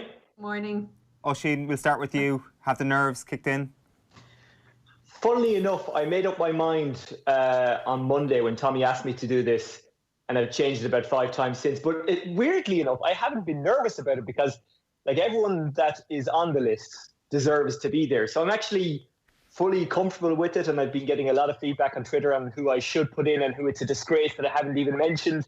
But despite all that, I'm actually in no way nervous. Maybe that's more ignorance than intelligence, lads, but yeah, I'm okay. I'm feeling good. We'll see how I am after this, though. So if you're just joining us for your first helping of OTB's Mt Rushmore, how we work this is that we have our OTB selector, which is Oisin this morning. He's going to give his 4 names that will appear on Waterford's Mount Rushmore, and then Jessie will come along and change one of those names. Unless, of course, Oisin makes an amazing case and is a brilliant debater, then you can go along with his 4 names. But Jessie, you have the option to take one of Oisin's names down. How are you feeling about that daunting prospect? I didn't think I was meant to feel nervous about this. I'm actually excited. There'll be 1 or 2 I feel that we're going to probably agree on for sure. So I have my good points ready for the ones I may have to argue. Good stuff, good stuff. Like, looking at this, Oisin, it's the 20th most populated county in Ireland despite having a city. I was like, well, you know, a city county is going to have a lot of heavy hitters, and a lot of heavy hitters it does have. But per capita, Waterford could be up there in terms of one of the best sporting counties. And it is. And if you look at the span of sports that we will have even on our Mount Rushmore and the span of sports that we cover even in our honourable mentions, there is a length and depth to the sport in Waterford, and the only currency that really counts, and Jessie knows this, the only currency that really counts in Waterford sports is Park Hotel Awards. These are iconic awards held in Dungarvan every year, and it's for GA, soccer, rugby, racing, golf, and like we have our own Hollywood Walk of Fame in Dungarvan in Waterford in the Park Hotel, where they have all the pictures of all the previous monthly winners, and you walk down this long corridor in the Park Hotel, and you feel like you're part of history, and you see Jessie's face smiling back at you, John O'Shea's face smiling back at you, of course. Tom's lovely smile is looking back at you, and like all of these people, and you're already struck by how amazing a county Waterford is in a sporting sense and every other sense, but certainly in a sporting sense when you take that walk down the corridor in the Park Hotel, and that is a currency, by the way, I'll be using this morning as part of my arguments, but yeah, it's a wonderful sporting county, a wonderful sporting place, and we're very lucky, I think, that in Waterford we've got a great local media who've given great coverage down the years to sport, but also as well, women's sport has always been really well covered in Waterford, and I don't even like using the term women's sport because it's a horrific term actually, because it shouldn't be women's sport. Sport is sport, but like sports participated in by women and women's sports people have got great coverage down the years by Waterford media. So we're actually ahead of the curve in that sense. And I'm not saying that to be facetious. I'm not saying that to try and wind anyone up. It's just genuinely the case. So both in men and women, we've got great sporting ambassadors in Waterford. Not just good sports people as in what they've achieved, but actually good people as well. Can I just say that I don't think we've ever had a committee so far that was so committed to their county colours, so fair play to both of you. And Oisin particularly seems to have hoovered up every single bit of Waterford memorabilia that exists in the county, including a jersey from 1924, it seems. 1959. Was that the last All-Ireland? Yeah, it is. Yeah, the Kerry man would have to rub that in, wouldn't he? Yeah, the 1959 team had a certain mystique about them, but as well as all that, their jerseys were just so amazing. I mean, these, this is a replica, obviously, and I remember when these went up, they were sold out really quick, and even I got two of them. And even since, I've had Waterford people asking me, can they have the jersey? You know, this is just... They know it's not yours. They know you didn't actually wear it in the game. No, they appreciate that it's not an actual 1959 jersey. They know it's a replica, but it's kind of like... It has that kind of same aura about it, like the Liverpool jerseys of the 80s. Like I was walking through the park the other day and I saw a guy in a Liverpool candy jersey, and I actually like fully 360 like that as I walked, just looking at the jerseys. This not this exact jersey, you know, on players obviously from 59 it looked a lot better. Like you want to see Martin O'Morrissey at his height wearing this jersey, just what a beautiful man. But like it's one of those jerseys I think that just people kind of go, oh yeah, that's a nice jersey, and it has a mystique aura about it. To just before we get into the nominations, in terms of, like Oisin mentioned the spread of sports there for both of you, what sort of a county, sporting county is Waterford? Like, what's the tradition of it? You go, Oisin. You'd have a better answer. Well, look, like every county that is mostly rural, I appreciate we have a city, but it's a city in the sense that it's called a city, but really it's a town, a very big town. You know, everywhere is covered with GA, every parish is GA. There are some parts of the county where football is very strong, and people outside of Waterford maybe don't realise that. And one of the people who I didn't even send as part of my long list earlier in the week is Johnny Hennessy from my own club, Ardmore, played for Waterford in the 70s in football, and like walked onto the Railway Cup team that was chock full of Kerry stars back then. And his son then went on to be part of the Waterford football team that won the under-21 Munster title in the early 2000s, and that almost cost Jack O'Connor the Kerry senior job, because they beat Kerry in the final, and you know, you had old school Kerry pundits saying he lost to Waterford, he couldn't possibly manage your seniors. We have motorsport of Craig Breen. There's always the argument that he's from Sleeve-Rue, and that's Kilkenny. Sleeve-Rue is one of those places, it can be both. Like even my end of the county, technically speaking, my address could be Cork. It isn't, but it could be. I'm that close to y'all, dangerously close to y'all, I would say. Like we've got hockey in Dungarvan, we've got rugby in Dungarvan. It's even changing. There's a young lad, Tom Ahern from Ardmore, who's playing under 20s with Ireland. I'm sadly that old, I can say I played hurling with his dad. Seamus Keating before that from Ardmore would have, you know, played rugby for Irish schools. Athletics has always been massively strong, and Jessie's expert subject obviously is that. You've got Jessie, you've got Tom, but you've also got greats of the past like Susan Smith, who competed in the World Championship in 2007, Jamie Costin from Ring, the Gaeltacht, who qualified for 3 Olympics, only got to compete in 2. His story is amazing. He had a very bad car crash in Athens before 2004. And I remember going over to see him a couple of months later for a piece that I was doing for what was then News Talk Sports Saturday, what is now Off the Ball Saturday. And he was physically broken, but he wasn't mentally broken. He said, I'm going to beat this. I'm going to get back. And I thought to myself at the time while sitting there having a coffee with him, as he could like barely turn, he was that badly damaged.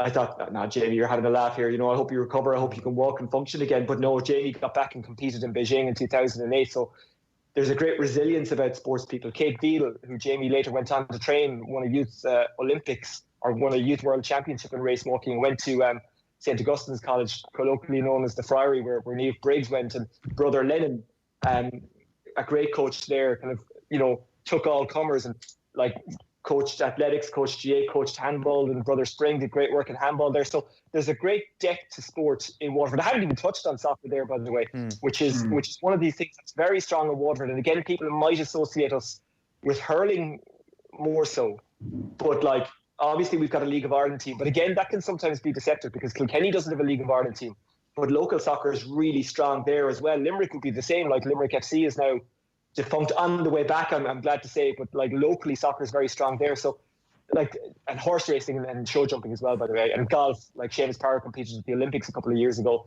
Gary Hurley's done what he's done. We've had some great amateur golfers down the years. So to answer your question in a very, very long-winded way, we have a lot of sports in Waterford and a lot of sports people. Well, I think in fairness, Oisin, the kind of connection with hurling is only natural. I think we've gone through a period here where we've connected every county to their GAA team because it is divided by county, and I think there will always naturally be a bit of a leaning. A bit of a spoiler here, I don't think we are going to lean towards hurling here at all, and our first pick on the Mount Rushmore is a footballer. It is, and there's a couple of people on this Mount Rushmore who I don't think can be argued with at all. Like, I don't think there's any argument to remove them from the Mount Rushmore. And the first one, it's no surprise who this is. It's Ireland's most successful Premier League footballer, a 5-time Premier League winner, a Champions League winner. He nutmegged Louis Figo, John O'Shea. How many Park Awards is a nutmeg of Louis Figo worth? I think it's worth a place on the Hall of Fame. It's certainly worth a free dinner in the park every time you go in there.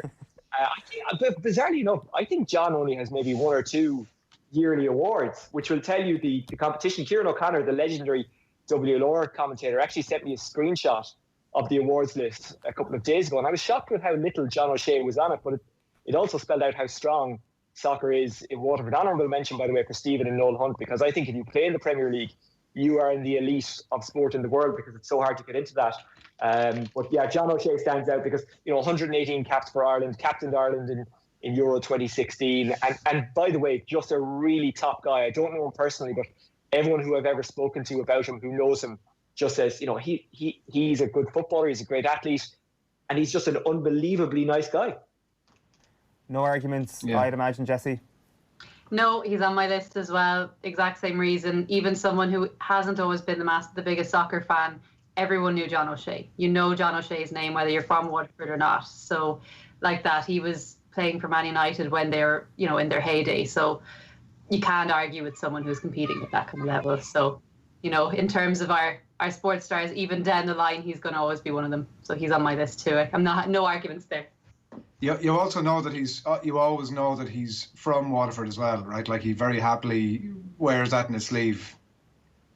He really does, yeah. Yeah, his accent is pure Waterford. He never lost the accent.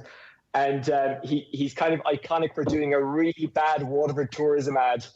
I won't even attempt to copy it, but it's you know, it ended with some funny line like the nights out are good too, not that I know, you know, one of those hilarious footballer ads lines. But because he's John O'Shea, he got away with it. You know, he's just so likeable, and I think, as Jessie will tell you as well, he's done an awful lot for his area and just the people of Waterford. Without giving too much away, he pips other like significant football names in the county, Oisin. He does, and like we've had a really deep and rich heritage in football in Waterford. Waterford United, as they would have been known, were like an unbelievable outfit in the 60s, and they've had kind of sporadic success since. Paddy Code, I think, deserves a mention there, went off to Shamrock Rovers. Jim Beglin has to be mentioned as well. And Jim, if I'm being honest, for a while was on my mountain, and like it's completely not his fault that he got injured, obviously in a horror tackle in the Merseyside derby. And like he's talked about this himself, he never came back the same, although he did try. Like Jim Beglin probably would have been a centrepiece for Jack Charlton's Ireland team into the 90s and maybe as far as 94 had he stayed. He came through the League of Ireland, by the way, as well. He was signed by Manchester United from Shamrock Rovers. Arsenal apparently wanted him as well for whatever reason. That deal didn't happen. But like he wasn't long at Liverpool when he played his way into the team, made it to a European Cup final with Liverpool and like played on that day against Juventus and Heysel. And I don't think that day will ever be remembered for football, but he won a league with Liverpool. I think he won a cup with Liverpool, scored a goal at the Cup end in a European game for Liverpool. So like I really debated that one, because I think if you make it to a club like Liverpool, whether it was in the Premier Division era or the First Division era, you have made it to the top percentage of your sport.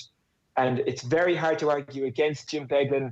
And maybe, just maybe, he suffers from my age bias in the fact that I kind of barely remember him, but I don't really remember him because I only kind of became conscious of football, we'll say 88, 89. That's when I remember kind of watching games, and that was just before Jim Beglin's time. But yeah, certainly some great football people have been left out. And I know a lot of League of Ireland fans will be angry that no Waterford player that featured in the League of Ireland and only the League of Ireland has got on here. But ultimately, Jim Beglin and John O'Shea did it consistently at the top level. And John O'Shea did it for a very long time. So that's why they get the nod. Just going to have to pull you up on one thing, Oisin. No question John O'Shea deserves to be on this list, but describing him as Ireland's best ever or most successful ever Premier League footballer, I can hear Cork knocking already, and the Dennis Irwin and Roy Keane fans suggesting that perhaps if you look at their Premier League medal tally, John O'Shea would actually be the third most successful. Well, one of the best, I should have said, but Waterford's best certainly, and longevity and career-wise. Like, if you're judging it by medals, Owen, yeah, sure, the best. But if you're judging it by kind of a mix of things, as you did with Kerry, then I think you can say he's the most successful. Let's move on to pick number 2. Is it fair to say this is also a banker, Oisin, as we move into athletics? Yeah, absolutely. I don't think there's any arguing against this. 2 world championships in cross-country, even earned a nickname out of it, the Mudlark. Had a horrific experience in the World Championships in Helsinki in '83, in which he didn't even qualify out of his heat. In fact, he really struggled in his heat. A year later, he returned and won a silver medal in the 1984 Olympics in Los Angeles. I was 3 at the time. I have very vague memories of watching this, and also Carl Lewis, funnily enough, who I thought was a phenomenon at the time. And of course, we later discovered that Carl was receiving some help. But back to John Tracy. Like, a silver medal in the Olympics pretty much makes you a guarantee to be on any Mount Rushmore. I think there are very few places in the world, or very few counties in Ireland certainly, where an Olympic medal wouldn't guarantee you a spot on Mount Rushmore. In 1993, while he was getting that bit older, he won the Dublin Marathon. And he just had a great effect on the area where he was from, West Waterford, from a rural village. And I think added to it as well, Owen, is the commentary from Jimmy McGee of him winning his medal. I like the medal in itself is enough, but the commentary kind of added to it. So number 2 is John Tracy, and I'm glad he's on it because it kind of feeds into that fantastic history of athletics we have in Waterford, but also Ireland as well. And sometimes I think that maybe is a bit forgotten. Jessie, can you explain to us just how great John Tracy was? You've obviously gone for him as well, no surprise there. For people who perhaps just can't quite grasp how special an athlete he was, could you explain that to us? Yeah, I mean, like Oisin said, to win a marathon medal for anyone is so tough, because marathons are so notoriously difficult. To win it as an Irish man, up against African athletes, up against the world athletes, I mean, it's just you can't measure it. To have like that, having a medal in your back pocket from the Olympics, it automatically puts you up towards the top around Mount Rushmore. You know, and he's still iconic. People still know who he is. People still know his name. This was a long time ago. It was before my time. Wasn't even born, so I don't even remember the race. But, you know, in Waterford, the mention of John Tracy, I remember John Tracy was at one of my races when I was young, and he came up and said, "Oh, well done." My dad was like, "Do you know that was John Tracy?" You know, and it was the excitement that surrounded him in athletics, and for him to still be involved and still be so interested in sport. And obviously he now is my boss in Sport Ireland, so this is not nepotism, but yeah, he's just had such a positive influence on sport in Ireland, and like that, bringing athletics he was out of an era though where male endurance athletes from Ireland, like the likes of Eamon Coughlin, they were kind of putting, you know, Irish athletics on the scene, but he really cemented it, and he kind of really solidified us as that kind of classic era that we really could compete on that world stage. And to win an LA marathon, to win 2 cross countries back to back, and one of them was his home cross country in Limerick. So, well, not home, but as close to home, you know, to be able to do that under that pressure as well. So, you know, I think there's no doubt he was going to be on my list as well. Yeah, he's an absolute banker here, really, and I don't think anybody's going to disagree with John O'Shea or John Tracy. So we've got 2 Johns up on the mountain. Oisin, who's next? The next one, you know, I had a debate about. We're getting into the kind of the debatable territory here. Very much so. When you're looking at who should be on the Mount Rushmore, it's not just about what they've won and what they've achieved on the pitch. It's also kind of about what they've achieved off it and how they've achieved it. Now, I'd be very careful in how I word this. Paul Rouse was on with you guys in the last couple of weeks, and he said something that really resonated, that sport in Ireland for many years and around the world as well was, you know, run by men and for men. So that means that women have had a traditional handicap. So for them to stand out, they had to do something extra special. It's getting better. It's not where it needs to be. It's not where it should be. But you know, we are now at least talking about it, which is a start. And we have a long road to travel. We all have to put our hands up and say, have we done enough so far? No, we haven't. In my previous career with you guys and before that in Red FM, you know, I covered women in sport, but it didn't do it enough. And even in my early days, the way I'd interview a woman would be different to the way I'd interview a man. And that's something I'm kind of nearly embarrassed about now. And obviously you have to change your behaviours, and that's happening, which is really good. So for women's sports people to stand out, and again, you're aware I don't even like using that term, but I have to for this context.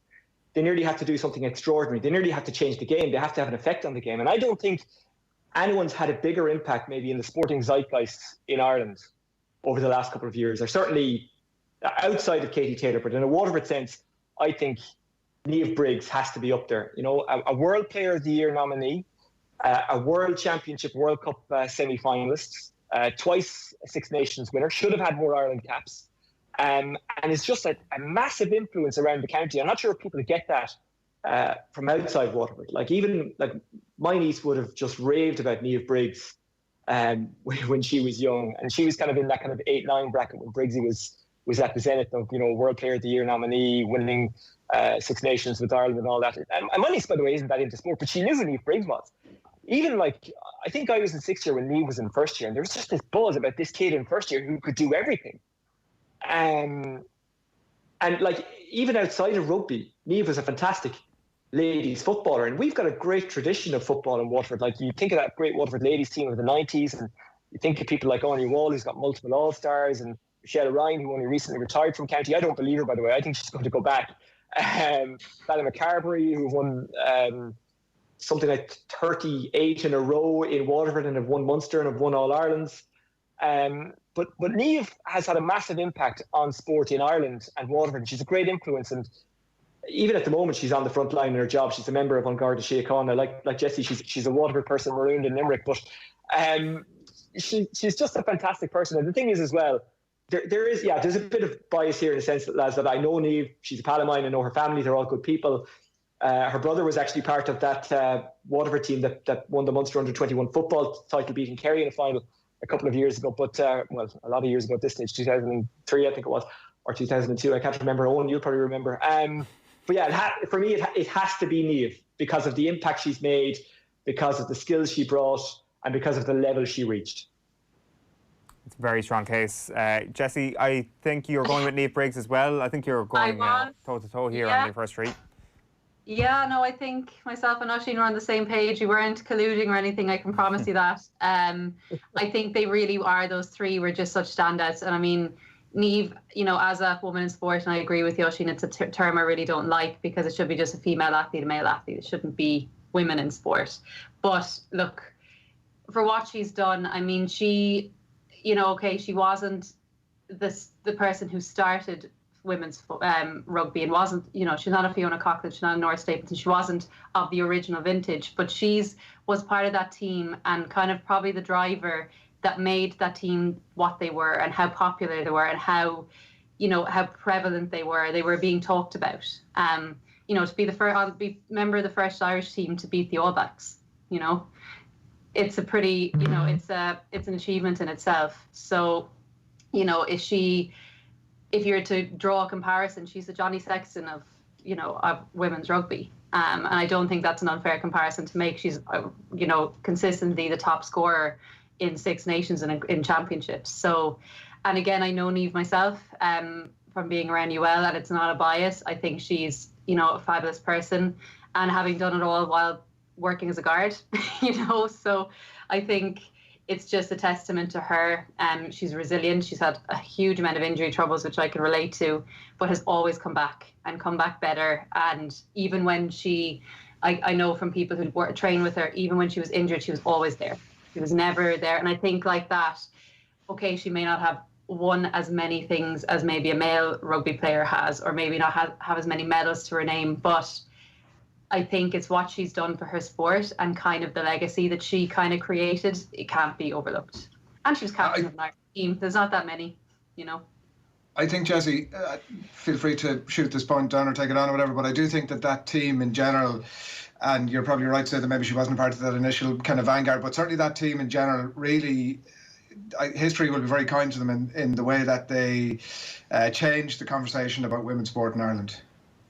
100%. Before that, it was women playing rugby. Oh no, I'm not really into that. It's a bit dangerous, isn't it? You know, it was that kind of the conversation. It was very, very much the minority, and they were now they were that team that suddenly it just became normal to see the male rugby players and the female rugby players lined up beside each other on billboards. You know, for Aer Lingus, I've seen them lined up, and it's just the norm now. Whereas before Briggsy and Jenny Murphy and that kind of era, that wasn't the case. It was very much they were kind of, you know, hidden away in Donnybrook or in those other kind of smaller stadiums. And now people talk about them, people know them. Like Emer Considine is, you know, a superstar in her own right, and people like that now probably are standing on the shoulders of someone like Niamh Briggs, in my eyes. Yeah, an absolute banker here. So John O'Shea, John Tracy, Niamh Briggs, 3 excellent arguments, but also 3 sets of agreement here. So this is where it gets interesting. We might break this down, Oisin, since you're actually the person who is pitching this, into 2 different sections here. We may go with the people who have the final contenders outside of hurling, and then the final contenders within hurling. So do you want to start with the outside of hurling contenders for this final spot? Outside of hurling contenders, I think I'll have to revert to my list here because I wrote so many of them down. You'd have to say Craig Breen is in there for what he's done in rallying. You'd have to say that Jim Beglin, going back to football, he was very unlucky to miss out.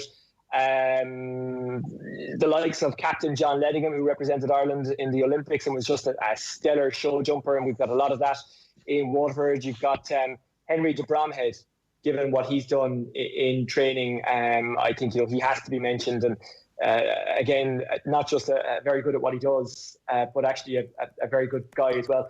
Peter Crotty, who represented Ireland in the Olympics. And again, it's not so much about Peter's medal count. I mean, he's very successful domestically in a winning sense, but it's actually the fact that there's still a mystique about him in Dungarvan, and people still talk about him, and he's still mentioned. And, you know, you'd have to say that he is definitely worth a mention in this. Jack O'Donoghue, probably this has come along a little bit too early for him, the rugby player, but he's doing great things at Munster. Thomas Barr, you know, we don't win too many medals at major championships, and he did in sprinting, which is pretty amazing as well. Very unlucky not to have an Olympic medal. And maybe if there was just a split second in the difference, or maybe even less, he would be on Mount Rushmore at the moment. He's very unlucky to miss out. Kate Beale, I already mentioned. And I guess, look, there's one person I haven't mentioned, and in the feedback and correspondence that I've got, people have said he has to be on the Mount Rushmore. It's a disgrace if he's not on the Mount Rushmore. And that's former world number 1 cyclist Sean Kelly. And lads, this is one I really debated and agonised over. And Like, Aoife will tell you that this is what I really had to debate hard with myself. And I don't do this lightly because he's been a great ambassador for Waterford, and there is no doubt he has done an awful lot for his community, which also stretches, by the way, into Carrick-on-Shore in Tipperary. He's kind of on that borderline. We have a lot of borders in Waterford, and he's on one of them, but he is very much a Waterford man. Ultimately, what has cost him his place on Mount Rushmore in Waterford is the fact that there was 2 doping sanctions in his career, and I can't overlook it. And like, those are the facts. And you can look back at cycling in the 80s and say, well, you know, what else was going on? But the facts are, what we absolutely know is that twice he was sanctioned, and that is why he's not on Mount Rushmore. You're going for a hurler as your final head on Mount Rushmore, Oisin. So who are the contenders and who have you pitched for? Oh, God, this could take a long, long time. John Keane has to be a contender, a fantastic centre-back on the team of the century, team of the millennium. Was there in 1959 in the backroom team when Waterford last won an All-Ireland. I've spoken to Austin Flynn many times since that. He was part of that team. He was actually on with Off the Ball in 2017, just before our unlucky loss to Galway. And he said then, and he would have said it to me various times throughout the years when I bumped into him in Dungarvan, we don't want to be the last team. We want someone else to take this mantle off us. Sadly, they haven't. So John Keane, Austin Flynn, Martin O'Morrissey, the centre-back in that 59 team, gave Christy Ring plenty of it over the years. And if you ask any hurler of that generation or any observer of hurler in that generation, they'll tell you that Martin Og was one of the best. There's bias there, lads, because I'm literally writing the book on that man. I mention him because I fear if I don't mention him, I won't get any of the nice farmbrack next time I go to his house. Look, John Milan, I loves me county. Like, that's an iconic piece of Irish sporting history. It's not just a sports thing. It's a man expressing love for the place he's from, and even it's made even better by the random Waterford fan in the background saying, "We love John Milan," because that's how we feel about John Milan. It's how we've always felt about John Milan. And even in 2008, just in some ways that was the best day. In some ways that was the worst day of my life, because the morning of it, you're going to an All-Ireland final, and that morning can never be taken away. That build-up can never be taken away for a generation of Waterford fans who had never been to an All-Ireland final before that. Obviously, sorry to interrupt there. Is John Milan, maybe outside of John O'Shea, not the most iconic Waterford sports person that has ever existed? Yes, he is. And again, it was very difficult. Yeah, it was difficult for me to not select him for the mountain. But I had to go with kind of consistency over many years, and even what people did in various positions and how long they did it for and what they did. And I think I've nearly given it away by saying who it is. So John Milan is desperately unlucky, and I really do love that man. Dan Shanahan, hurler of the year in 2007, a Park Hotel Award winner. In fact, in 2008, the Park Hotel Awards are held in January, and Dan was awarded that night. And he kind of hinted to Justin McCarthy, who was manager at the time, maybe don't play me against Limerick IT in Dungarvan on the bottom of the field the next day after the Park Hotel Awards. Justin did play him. I think actually Dan played well that day. He was actually live on TG Cahir, a pre-season game in the Munster League, I think it was called back then. So Dan is very unlucky not to miss out.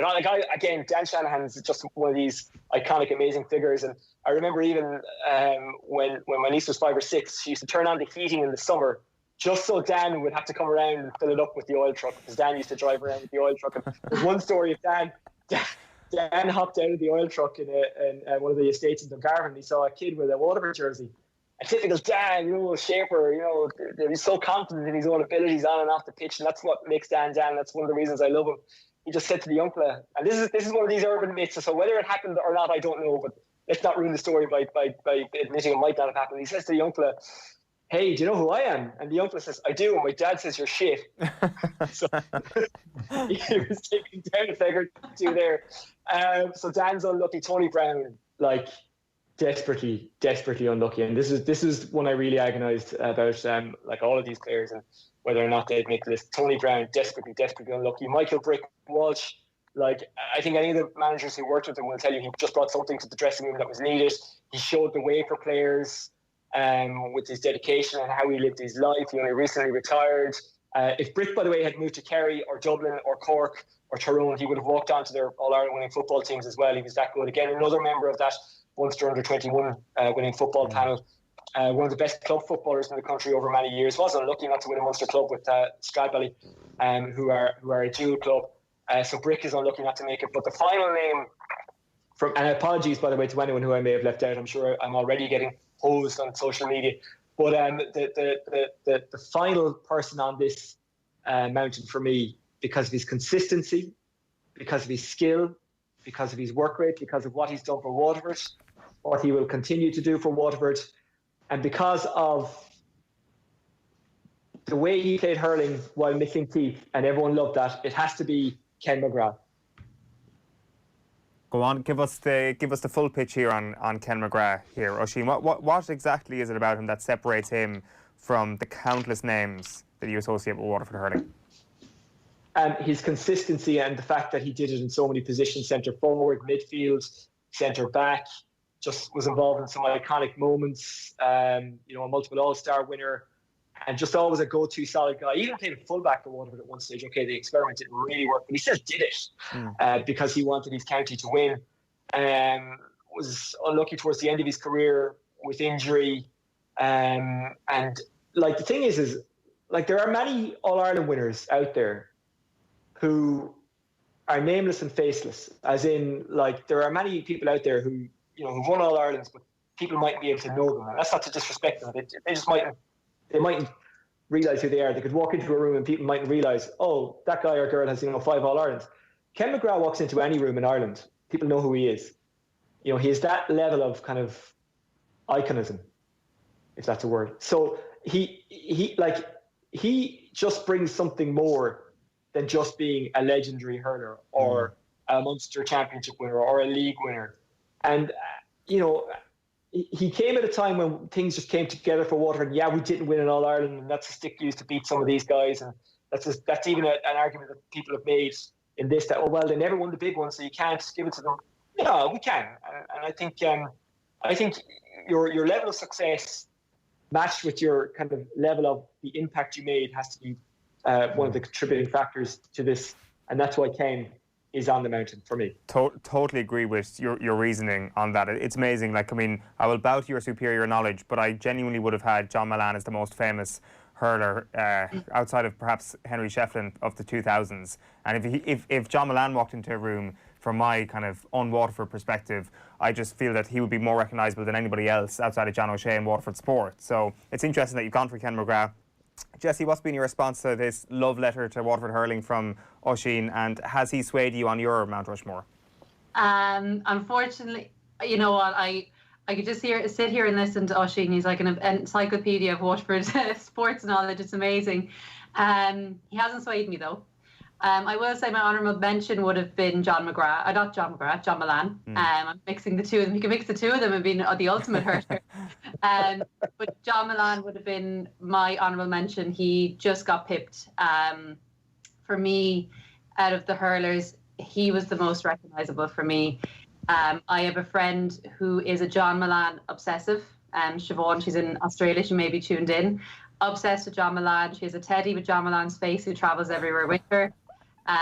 She flew home one time to surprise everyone, not for anyone's birthdays or Christmas or weddings, for the Waterford, whether the year that Waterford were in the final. Didn't tell anyone, just flew home. So for her alone, he would have to be, and also he's iconic. I mean, who else would go on national TV and say that if their county won the All-Ireland that they would ride naked down their street on a horse? We're still waiting. But no, I think my fourth pick will come as a surprise to no one.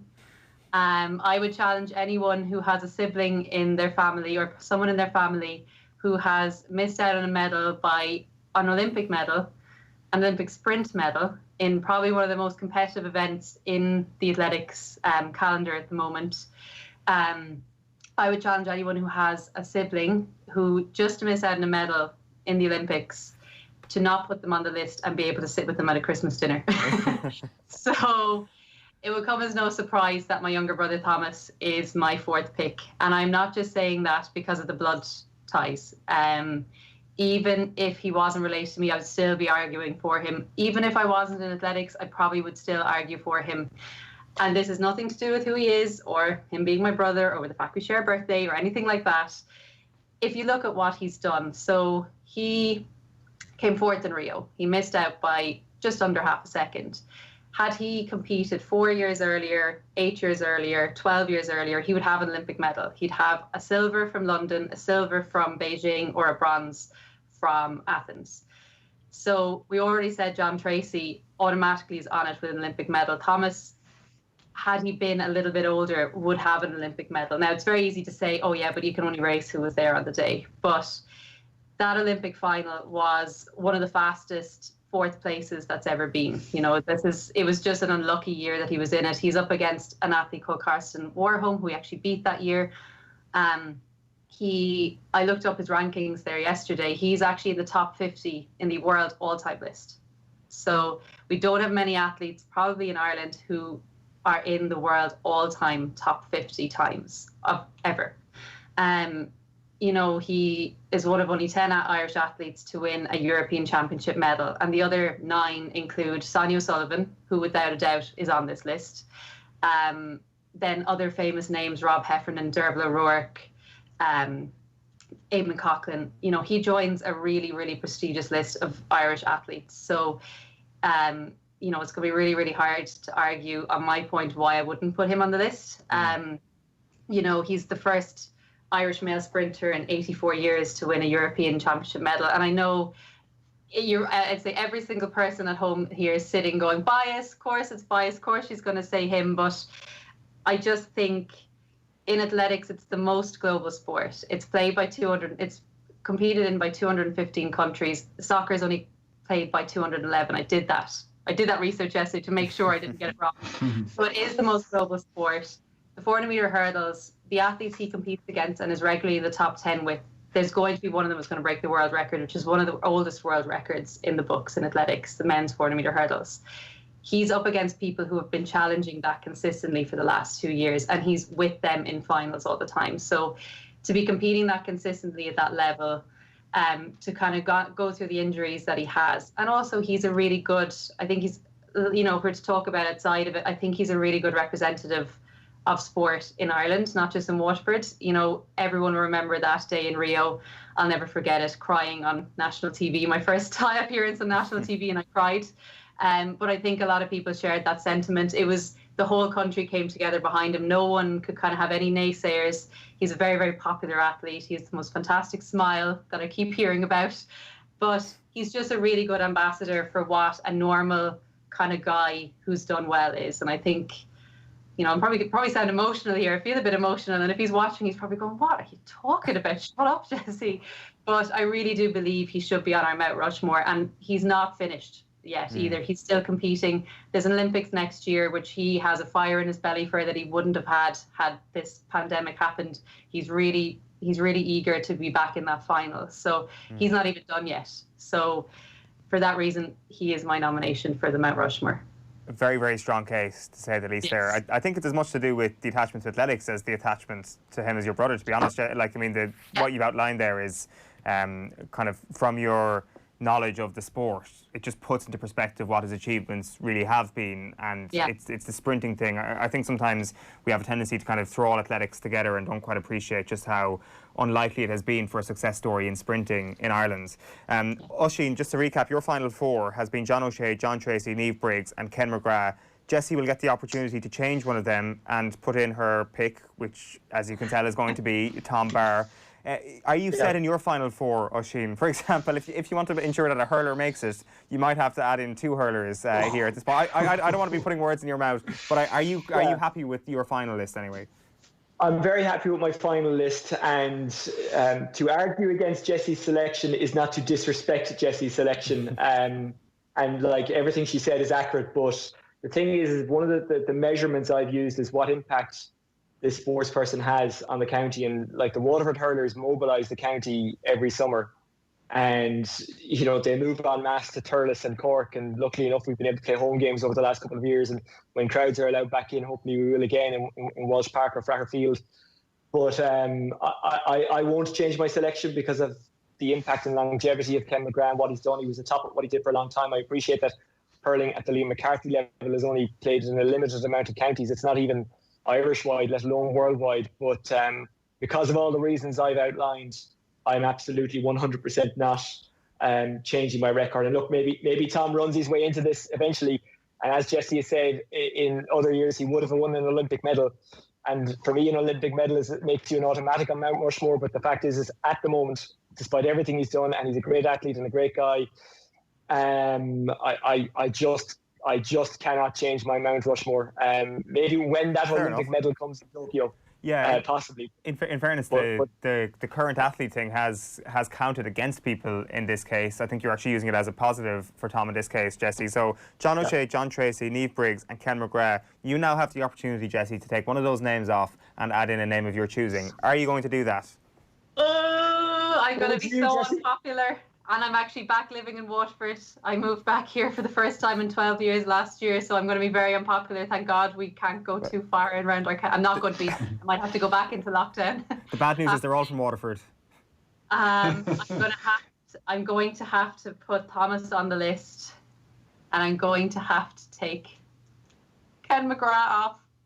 Ken McGrath is off Mount Rushmore. In fairness, you stayed true to your initial 3 suggestions. That was your issue here, Oisin. You picked the same list, so there was no way of manoeuvring Ken McGrath onto it. So John O'Shea, John Tracy, Niamh Briggs and Tom Barr.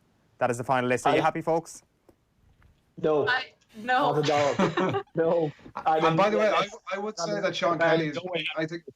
I think Sean Kelly's been very hard done by. I totally get your rationale notwithstanding, Oisin, and he obviously explains it away as taking a cough bottle and some codeine in it that he wasn't aware of, etc. But at a time, obviously, where there was a lot of his competitors doing something similar, I think he could have made a good case for him. But look, it's a strong mount. Listen, I could, but like you're getting into muddy waters there, and again, it wasn't something I came to lightly. But I get what you're saying, but I wouldn't agree. For the first time since we've started doing this lot, the challenger has come in, and their Mount Rushmore has been the one that has actually got rubber stamped as the final one. So congratulations, Jessie. Oisin, thanks a million for joining us. Just to recap: John O'Shea, John Tracy, Niamh Briggs, and Tom Barr. That is your Waterford. Oisin has no counter here. This is final. That is final. I'm just about to sign off. So fair play. Any last minute changes of mind? Is that it? Are we locked in? We're done. No, you do realise that as soon as the travel restrictions are lifted, it will not make any difference to me. I now cannot go home.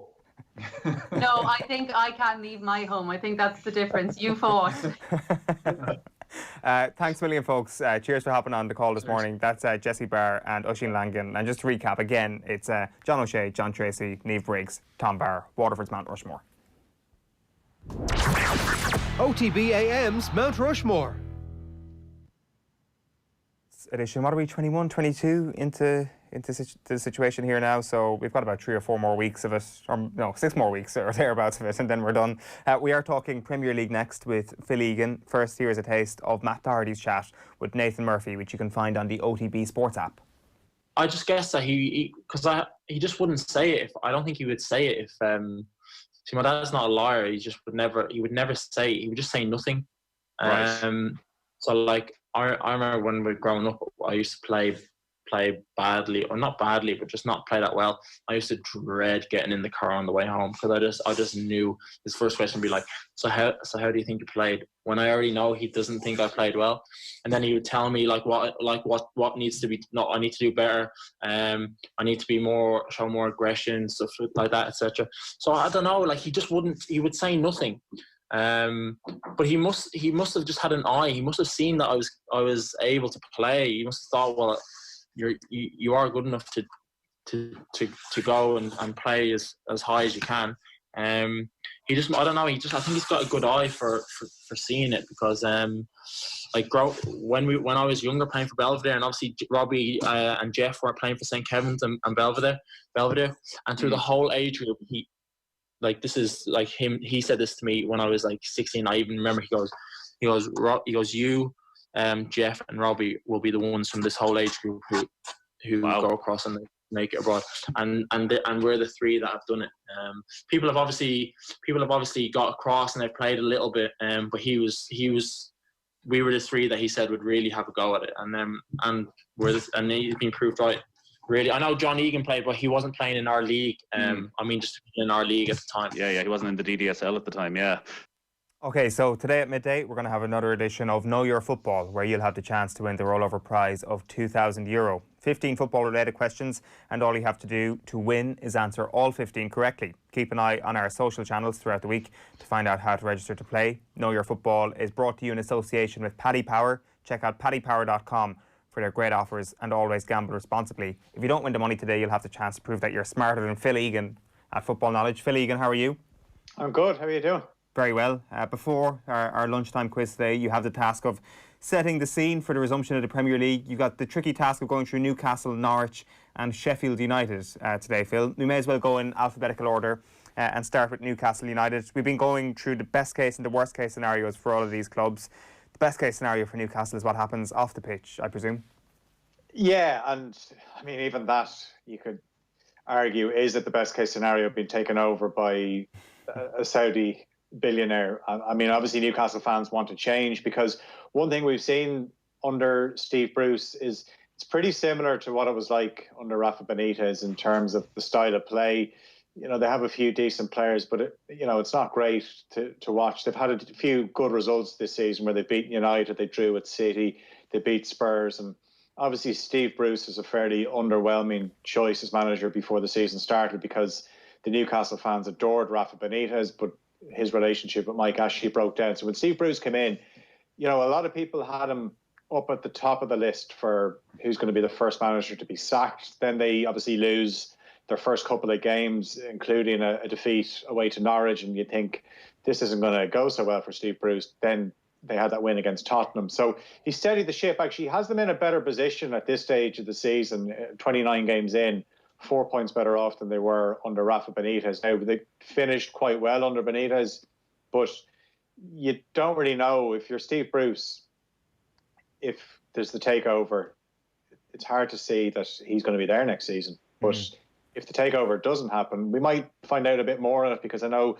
one of the issues is the piracy row between Saudi Arabia and Qatar. Obviously, beIN Sports, being the broadcaster in Qatar, have complained to the Premier League. They've written to the Premier League about the dispute, and basically I think that we should get something on that next week, and that seems to be one of the major stumbling blocks at the moment. And I think Mike Ashley's getting frustrated at the moment, but I don't think Newcastle fans feel too sorry for him. Worst case scenario then, Phil, is there a possibility that they go down?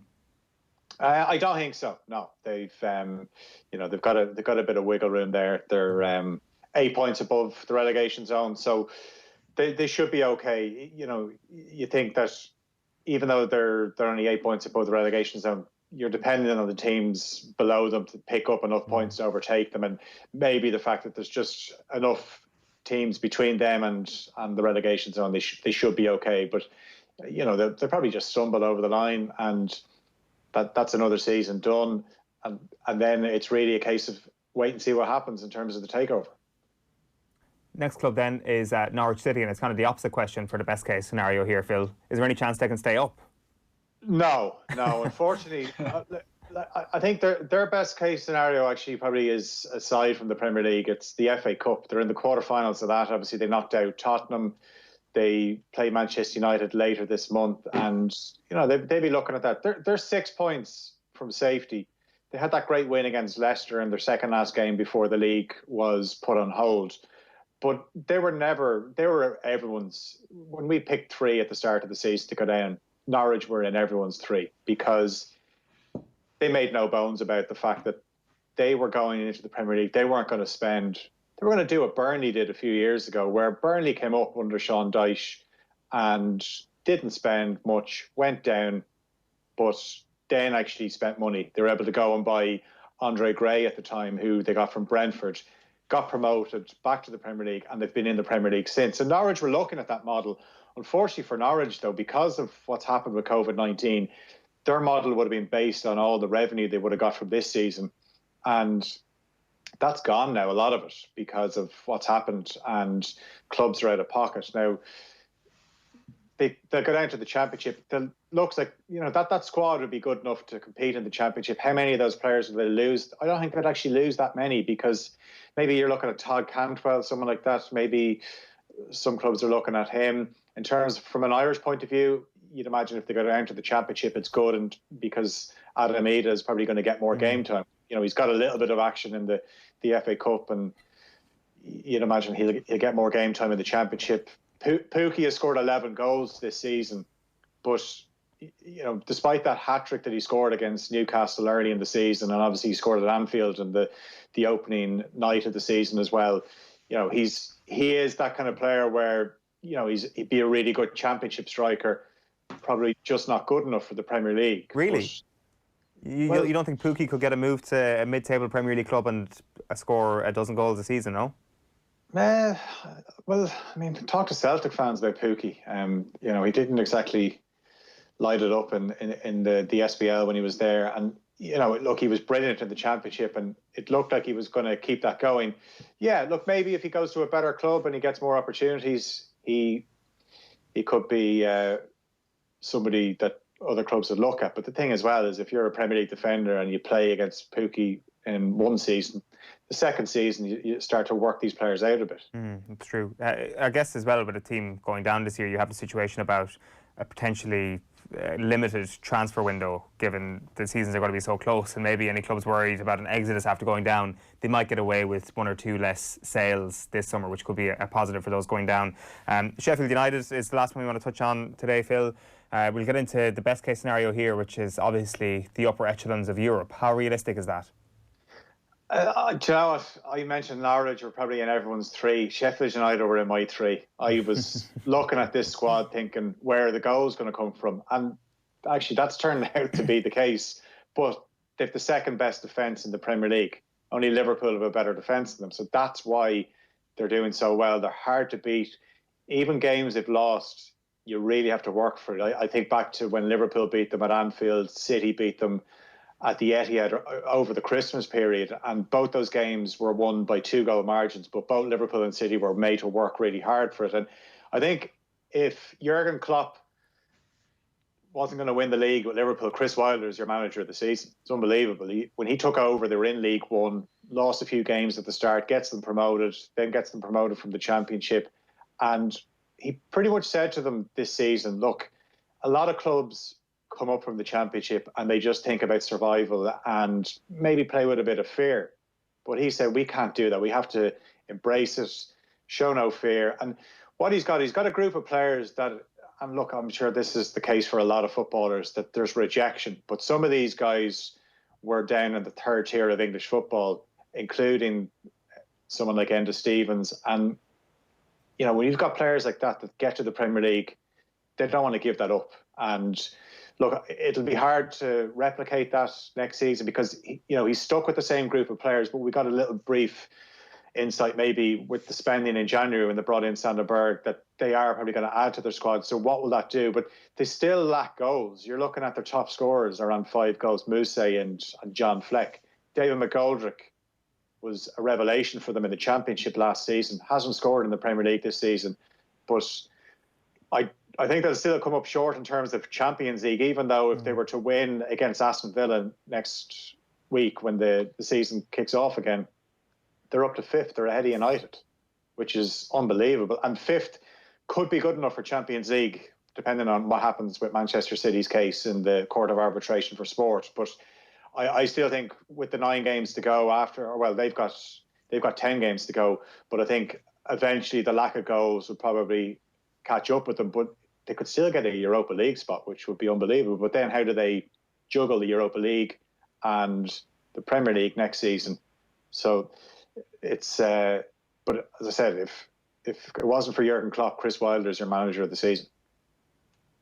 Yeah, for sure, it seems that way. So best case scenario for Sheffield United, Champions League. Worst case scenario, still a pretty good season, and just hope to hold on to everyone come the summer.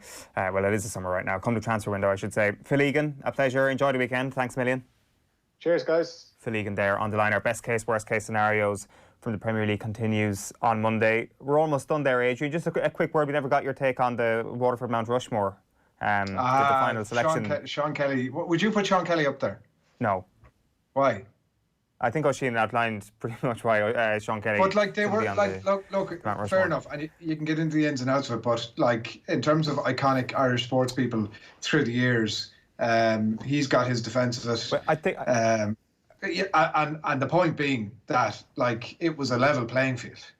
Yeah, well, that's a fair point. I was kind of more referring to the hurlers. There was going to be war online as a result of no hurler making the Waterford Mount Rushmore, but that's going to be played out quite a bit on social media, I dare say, over the next couple of hours.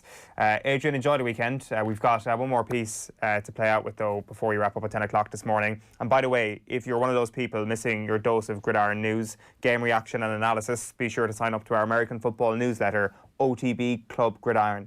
We've got the latest content from the Snap, the latest American football news from both Ireland and the USA, from offtheball.com, podcasts, as well as both long and short form video content, all included.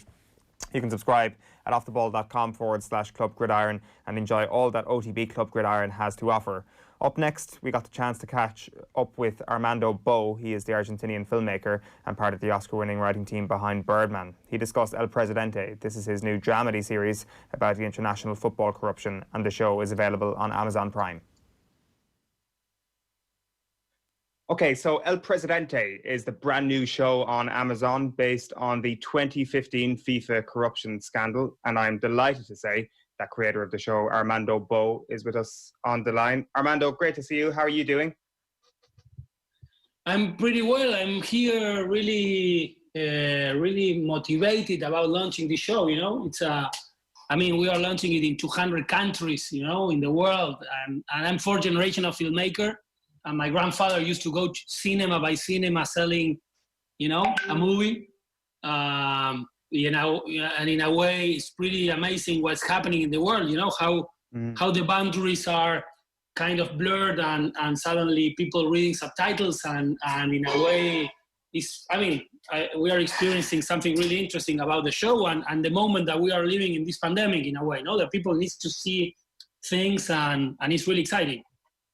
For sure. It is really interesting, a couple of the things that you mentioned there. First of all, it has completely transformed how you're promoting something. But it's interesting that you mentioned subtitles as well. It was something I planned on asking you about. It seems that the world is far more ready to consume foreign film when it comes to the likes of the UK and Ireland, when it comes to the United States. Why do you think that is? Well, I guess that is part of the world that it's getting together. You know, as we are together in a pandemic, we are together with the internet. And these connections are, when a virus, it goes everywhere. And in a way, I guess that content too, you know, and this connection, hyperconnectivity that we have, which is terrible in one side, but for me as a storyteller and a creator of films and TV, in a way, it makes everything less bureaucratic, you know, and if something is well told and it has quality, why not to open it? And I guess that people is ready to see it, you know, and we are experiencing big changes in the world. If Koreans are winning Oscars and Mexicans or Argentinians, which is, it's really weird that those things could happen, you know, and I think that is part of this world, you know, that we are living. And I guess that, and also content and film is becoming part of our day life, you know, like and more now than ever in this pandemic, you know, you need to eat, you try to work, but then you want to see something because if not, you kill yourself. It's true. The big winner in all of this, Armando, is the audience. We get a far bigger palette of potential things to consume from all around the world. El Presidente, let's talk about this. This is magnificent. It's not what I expected, to be honest. I didn't do much reading about the show before I started watching it, and immediately you realize it is hilarious. It turns out that football administrators are possibly some of the most unintentionally funny people in the world. How easy was it for you, or how difficult was it for you to transform that into a very funny on-screen product? It was part of a process, you know, like, of course, when the producers came with the idea of making this show, I was looking for something like this, you know, I was looking for a international popular theme, you know, since I was born, I learned about trying to find themes, you know, things to talk about. And I was always more into the world of the art house movies, but I was looking for a story to tell, you know, that it was less intimate and personal and a little bit bigger production and a bigger theme to can talk to everywhere in the world. So in a way, when I found this story and I started to doing some research, you know, I started realizing that the FIFA, it's a non-profit association, you know? Okay. And then you find out that the CONMEBOL, it has diplomatic immunity, you know? It's like, so I started appearing, the money that I used to manage and how they were managing and everything, that there was a big research, but also this is a thing that it was everywhere too, it was in every newspaper, in every TV show, the FIFA gate. So how not to talk about one more corruption scandal, and how to play a little bit with this theme in a creative way, and I felt like this is one of the cases that the reality is bigger than fiction, and I needed to put the tone very up, to put it really in a crazier tone, because in a way, crazier or more creative or more hilarious or parody, because the real scenes of the real case, they were hilarious. So the story was needing or asking me to tell it in this way, because this old man managing this kind of world of business, and this kind of anti-hero Hadwe, that it was, the president of little club that suddenly is the biggest. This insect suddenly explodes the huge FIFA, everything was really absurd. And so it was a big decision. And also I need to say that I had a lot of support from the producers, because, they were not expecting this. And as you said, they were just expecting the corruption scandal. So for me, it was like a big, opportunity, and I was really supported by Amazon and Arum, because it was risky, and I guess that always taking risky payoff. It could not, because I need to say that it was dangerous. But here we are talking about something that also you are taking the mask from a corruption scandal, but also you can have fun, and I think it's really important that, in this moment more. Why do you think football was so ripe for corruption, or is so ripe for corruption? I guess it's really, I'm a big football fan, but also it's a really light thing, like the football is just 22 people running behind the ball. It's like, when you analyze it a little bit, it's really dumb. So I guess that it's really good to entertain, and it's great. For me, watching a Champions League match is the best. But also, when I'm sad about my match, my team losing, it's like, what the is going on? Why I'm sad? I don't know them personally. I don't care. So if you question yourself, it's like, so it's a great form of entertaining. It's a great form of making groups believing in something, like a church in a way. It's like, when you analyze it, it's like, these are groups of people that believe in something that is not real. So I guess that it's a really good thing to entertain and to make us feel, part of something, and it's great, and I feel part of something for sure.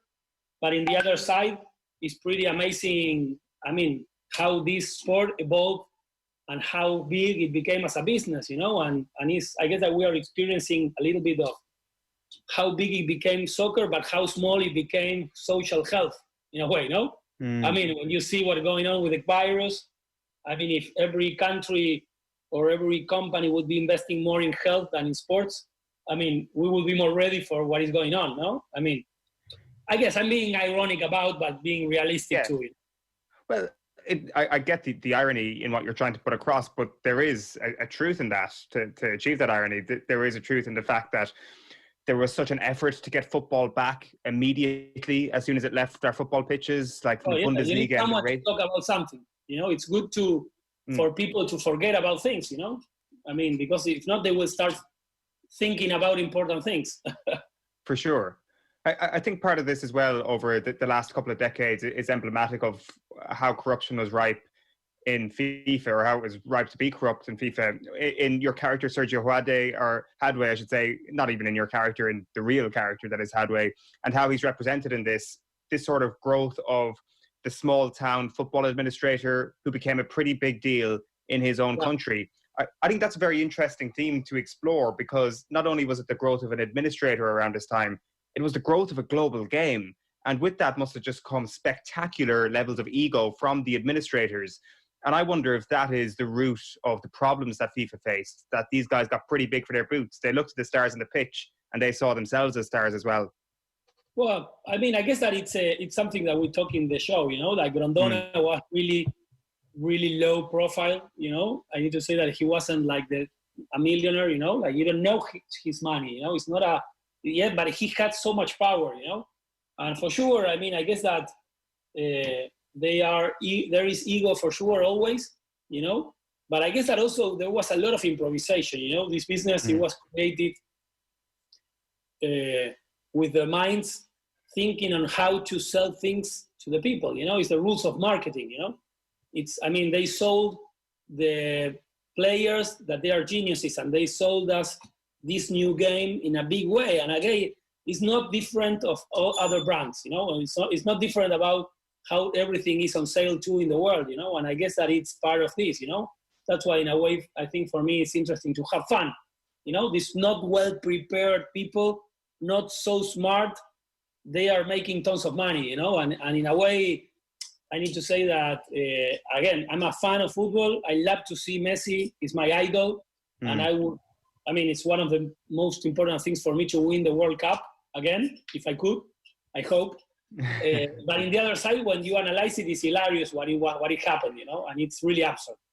And it's great, you know, for me, again, as a creator and as a filmmaker, it's great to tell a story that it's meaningful, but also it can be a little bit funny too, you know, and superficial in a way. You understand? Like, I think it's interesting, you know, all the combination of those things. Without question. One of the last things I want to touch on, Armando, is just your background. For people who don't know, watching this at home, Armando created Birdman as well, was one of the co-writers on Birdman. If you told me this beforehand, that one of the co-writers of Birdman was taking on one of the best football stories in the world, I would have thought this is a really interesting creative difference. Was it different for you going from that as your biggest project today? So I don't want to say your last project, but certainly the one that people know you for, going from that to the FIFA scandal? How much of a change in the creative process was that? For sure, for me, after Birdman, it wasn't easy to find interesting things, you know? Like, of course, you are offered many, many things and superheroes, and it wasn't that moment, you know? You spend so much energy and time and blood into a project that I really don't want it to throw that into whatever, you know? And again, sometimes I guess that now that I'm doing this and it's a bigger thing, international, it's a great opportunity for me to grow. And in a way, of course, it's a decision, you know, to go to this side of the not so art house and a little bit more bigger production industrial. And that's why, you know, I open also a production company, you know, that it's called About Entertainment. And we are focusing creating great stories, great films, different, you know, like original, in a way, content, you know, in this moment that the world is needing. It's a really interesting point, because we had the Irish director Lenny Abrahamson on with us a couple of weeks ago, and obviously Normal People has exploded all around the world, which is his latest TV show. Yeah. But he said that maybe 5-6 years ago, that would have been an art house piece, that is where it would be broadcast, that is where it would stay. Whereas now the world has a greater appreciation of art house, or has a greater appreciation, and the audience is a bit smarter, and maybe studios can actually appreciate that a little bit more, that the really high quality writing, the really high quality directing now has a mainstream audience. I'm not sure, do you agree with that? Yeah, well, I guess that it's interesting for sure, you know, when you see that The Joker, you know, that is a really hard, strong movie, you know, or you see Parasite winning the Oscars. Of course, I guess that it's really a big combination as a team, you know, like when you find somebody who's brave, you know, and in this case, I need to say that Amazon and Gaumont took a risk, you know, and when you take risk, I mean, in general, you can win, you know, like you can, or if you lose, but succeeding of taking a risk. But it's so sad when you see so much money and spend in things that they are not meaningful, you know, that they are not telling you something new, you know. It's like, wow, all this, it's not just a job for me, you know, it's something that it comes from a deeper place, you know, to tell stories and to do things that they mean. And again, it's something that when I look back, when I'm older, I would love to see something that is really interesting, different, you know, that they are not everything, they are not serial of many same things, you know. I would love to have a catalog of different type of films and tones, and I like to shift that. And again, it's, I guess that in a way, it's really interesting what's going on, for sure. So you just said there that you got approached to do other superhero movies after Birdman? I mean, it's always there, you know, like it's a dance of projects everywhere, you know, it's not just me. It's like there is a big industry and you have an aquatic movie and there is a Baywatch movie. I mean, dinosaurs, and and in a way, I mean, of course, if there is something of a good story related to that, I mean, I would love to do it. It's like they come to offer me the Joker, I would say for sure, let's go. But if it's just a soap, boring superhero, it's not something that I really want to be involved. Well, you've done a brilliant job with FIFA and with football. It's been a pleasure watching half of it, at least. I can't wait to see the rest of it. It is El Presidente. It is out right now on Amazon. Armando Bo, thank you very much for taking the time out of your day. Thank you very much, man. Thanks. And I hope everybody likes the show. Thanks.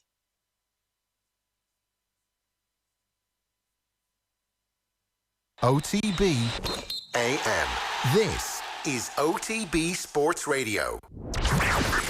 The OTB Brief. Everything